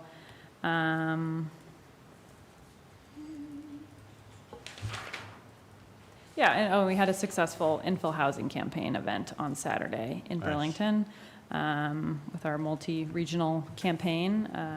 There was maybe like 35 people there. Lots of questions and networking, and 2 of the presenters were Winooski ADU builders. They're the same ones that presented at our event last year, so they're seasoned pros. But yeah, it went really well. We're doing another one on June 12th, I think, but I will follow up with more information. And it'll be in South Burlington. Great, thank you, Jasmine. Any questions for Jasmine? I just want to thank you for the updates and say, like, I think there's really nice momentum here, so thank you. Yeah. Will you send me info for the stuff on the 12th? Yes, it's the 12th or the 22nd. I can't remember now. It's all floating around in my... that and Arby's. All right. You're done. Okay, great, thank you. Thank you. Item F, discussion, goal update, safe, healthy, connected people. Unlike Jasmine, I don't really want to say much at this hour of the night, so I think some great updates in there, generally on track with things as, except where we're not. I think they're all reasons that we are pretty clear about and understand, so happy to answer any questions. Great, thanks, Ray. I mean, I feel we did all just discuss this very, very recently. Questions? All right. Ray, have a good night. Oh. Never mind. And then we have Angel. Ray, don't have a good night. Yeah. You're still here. So we'll move on to item G, discussion approval, short-term public art policy. Yeah, so I will, again, in the interest of time, keep it pretty brief. we, as Bryn mentioned, throughout here have had good public participation in terms of representation from our two commissions, Safe Healthy Connected and IMB, and then Bryn has been at the table helping as well. Major changes from what you saw last time are, number one, we sort of teased out a policy and a procedure. I think that was feedback we got actually from Angela, that there were a bunch of pieces in the original draft that really were more appropriate to procedure versus policy, so more of a staff guiding document versus a public document. So what I will say is that the things that got pulled over to procedure were not changed, with the exception of some language that was added based on feedback from the commission, Safe Healthy Connected Commission, to help sort of basically give staff an out if there were projects that were going to require a lot of staff time. I think in the original proposal there was a discussion about not investing like funds, dollars into projects in the short term, but it was brought up that, you know, what do we do if a project comes in that is suddenly asking for staff to put in a bunch of time on a project, and that's a cost to the city as well. So it just gives us the flexibility to say yay or nay if there's a project that's going to require a ton of extra time. Well, Ray, thank you. As I had said to you last time you were here, you could have asked for approval the last time we saw this, and I would have said yes. So, Council, do you have any questions? Bryn, I know you worked extensively on this, so if you'd like to share any thoughts, please do. They were really good. I think I started it at the beginning of the meeting tonight, so really great discussion from the Safe, Healthy, and Connected group. So just glad we had an opportunity to get that on that agenda this past week. That's great. Questions from councilors? Members of the public, I just realized there are some folks still on Zoom. If you have a question about this or the other two items, you can also ask those now. All right. In that case, I will seek a motion to approve the short-term public art policy as presented. So moved. Second. All those in favor? Aye. Wonderful. Thank you. Now, Ray, you may have a good night. All right. Thanks, Ray. Thank you so much. I double looked at H again to make sure you really were done. Discussion approval, introduce amendments to Winooski Ordinance Chapter 15, parking, and set public hearing date. Angela, I'm so sad you're at the end of this, Angela, because you wake up at like 3 a.m. So that's all right. This should be pretty straightforward. We've been approached about doing some operations management on the city's behalf at the new Abnaki garage. And the read of the ordinance as it currently exists indicated that that wasn't something that was allowable, and so we wanted to amend the ordinance to make it very clear that it would be allowable, and have the city council approve any agreements for operations of the garage, just to make sure that we are maintaining all of the policy and administrative components for how the garages that are owned by the city are run. This was reviewed by our attorney, and they thought everything looked good with moving forward. thank you, Angela. I always love to hear that our attorney has reviewed something and likes it. You know, when Elaine first told me about this, I was happy to hear it, because I think any work that staff doesn't have to then do and can be overseen by another entity when appropriate is really beneficial to the city. So this is a great comeuppance. Glad we're able to create the language to make this happen. I don't have any questions, Council. I do have some questions. I sent some ahead of time, but given the hour, I'm not going to belabor it too much, and we can leave it for detail for the hearing date. But I'm concerned about how we'll pay off the bond for the garage, because I'm under the impression with some of the responses I received to previous questions is that the third party will be able to retain or it will be negotiated in a contract, which if I was the person negotiating the contract, I'd be like, yeah, I want to keep the penalty, the fees, thank you, words. And so I'm just concerned about the being able to pay off the bond. Angela? I'm happy to talk about that. I've been in all of those negotiations. John Rauscher and I have reviewed the budget, and the amount that we were budgeting for the transient customers in the new garage, we are able to have equivalent savings from not doing the operations of the garage. So we would be net neutral. Okay. A quick follow-up question. And I think just another thought is, just the complaints. So, I mean, will the garage be rebranded to look like it's managed by a private party, or will it be branded for a city? And if complaints come in, are we managing those, or is the third party that's managing it dealing with those? One of the things that we have specifically discussed is a number of signs that they are going to need to make it very clear that it is managed by a third-party operator and give contact information if there are issues. Okay. They would still be reaching out to the city for assistance with anything security related to the police department, with the exception of time-limited parking enforcement. They would be handling any unpaid meter enforcement on their own. Okay. And at this point, I think that I'll leave it at that, but my concerns mainly relate around those two topics. Okay, thank you for that, Bryn. Any other questions? No, I'm just gonna echo what Councilor Oakleaf said. I also have the same concerns that I'd like to discuss this later.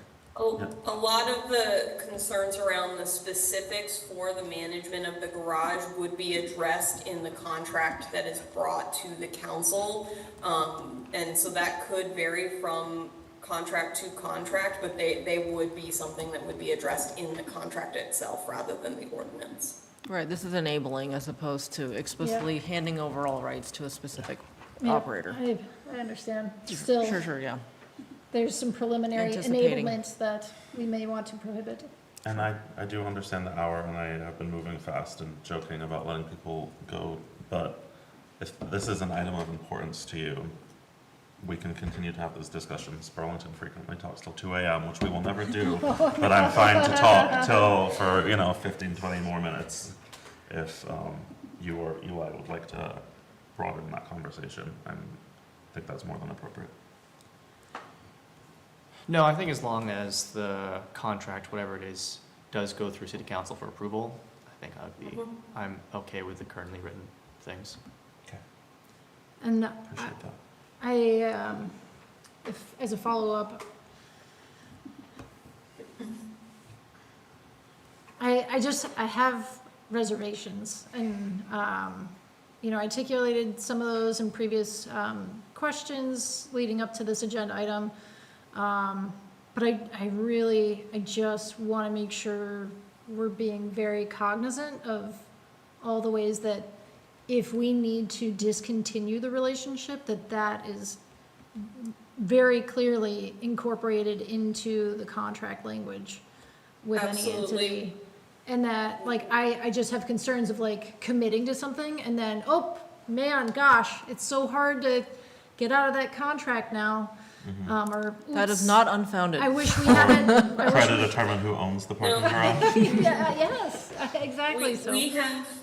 We have tentatively agreed on some termination language that would allow for anybody to withdraw with 90 days notice with a 30-day remediation period if you were terminating for cause and not just convenience. Yeah, it's very, there's so many different elements and facets of this conversation that I can see relating to maintenance, to addressing damages, to and I know that it's it'll be in the contract, but there's some of this enabling language in the ordinance that I know gets us to the point. It's kind of can we have horses in the dog park, in the floodplain? Not dog park. Yeah, exactly. But I know there's this preliminary discussion before we can get into the depths of detail, but it raises some anxiety for me, so, I appreciate you bringing it up. yeah. Any public comment on this item? Nobody's Oh, left. they left. All right. I talked long enough, I guess. So I will seek a motion to introduce the amendments to Chapter 15, parking, and set the date of a public hearing for June 1st, 2026. So moved. Seconded? All those in favor? Aye. Abstain. And one abstention. Thank you. The time is 9:49. I will now ask to adjourn this meeting of the Winooski City Council. A motion, please. So moved. Seconded. All those in favor? Aye. Thank you so much, everybody. A big thank you to staff who has stayed late. Yes. Yeah. Thank Oh, you. Oh,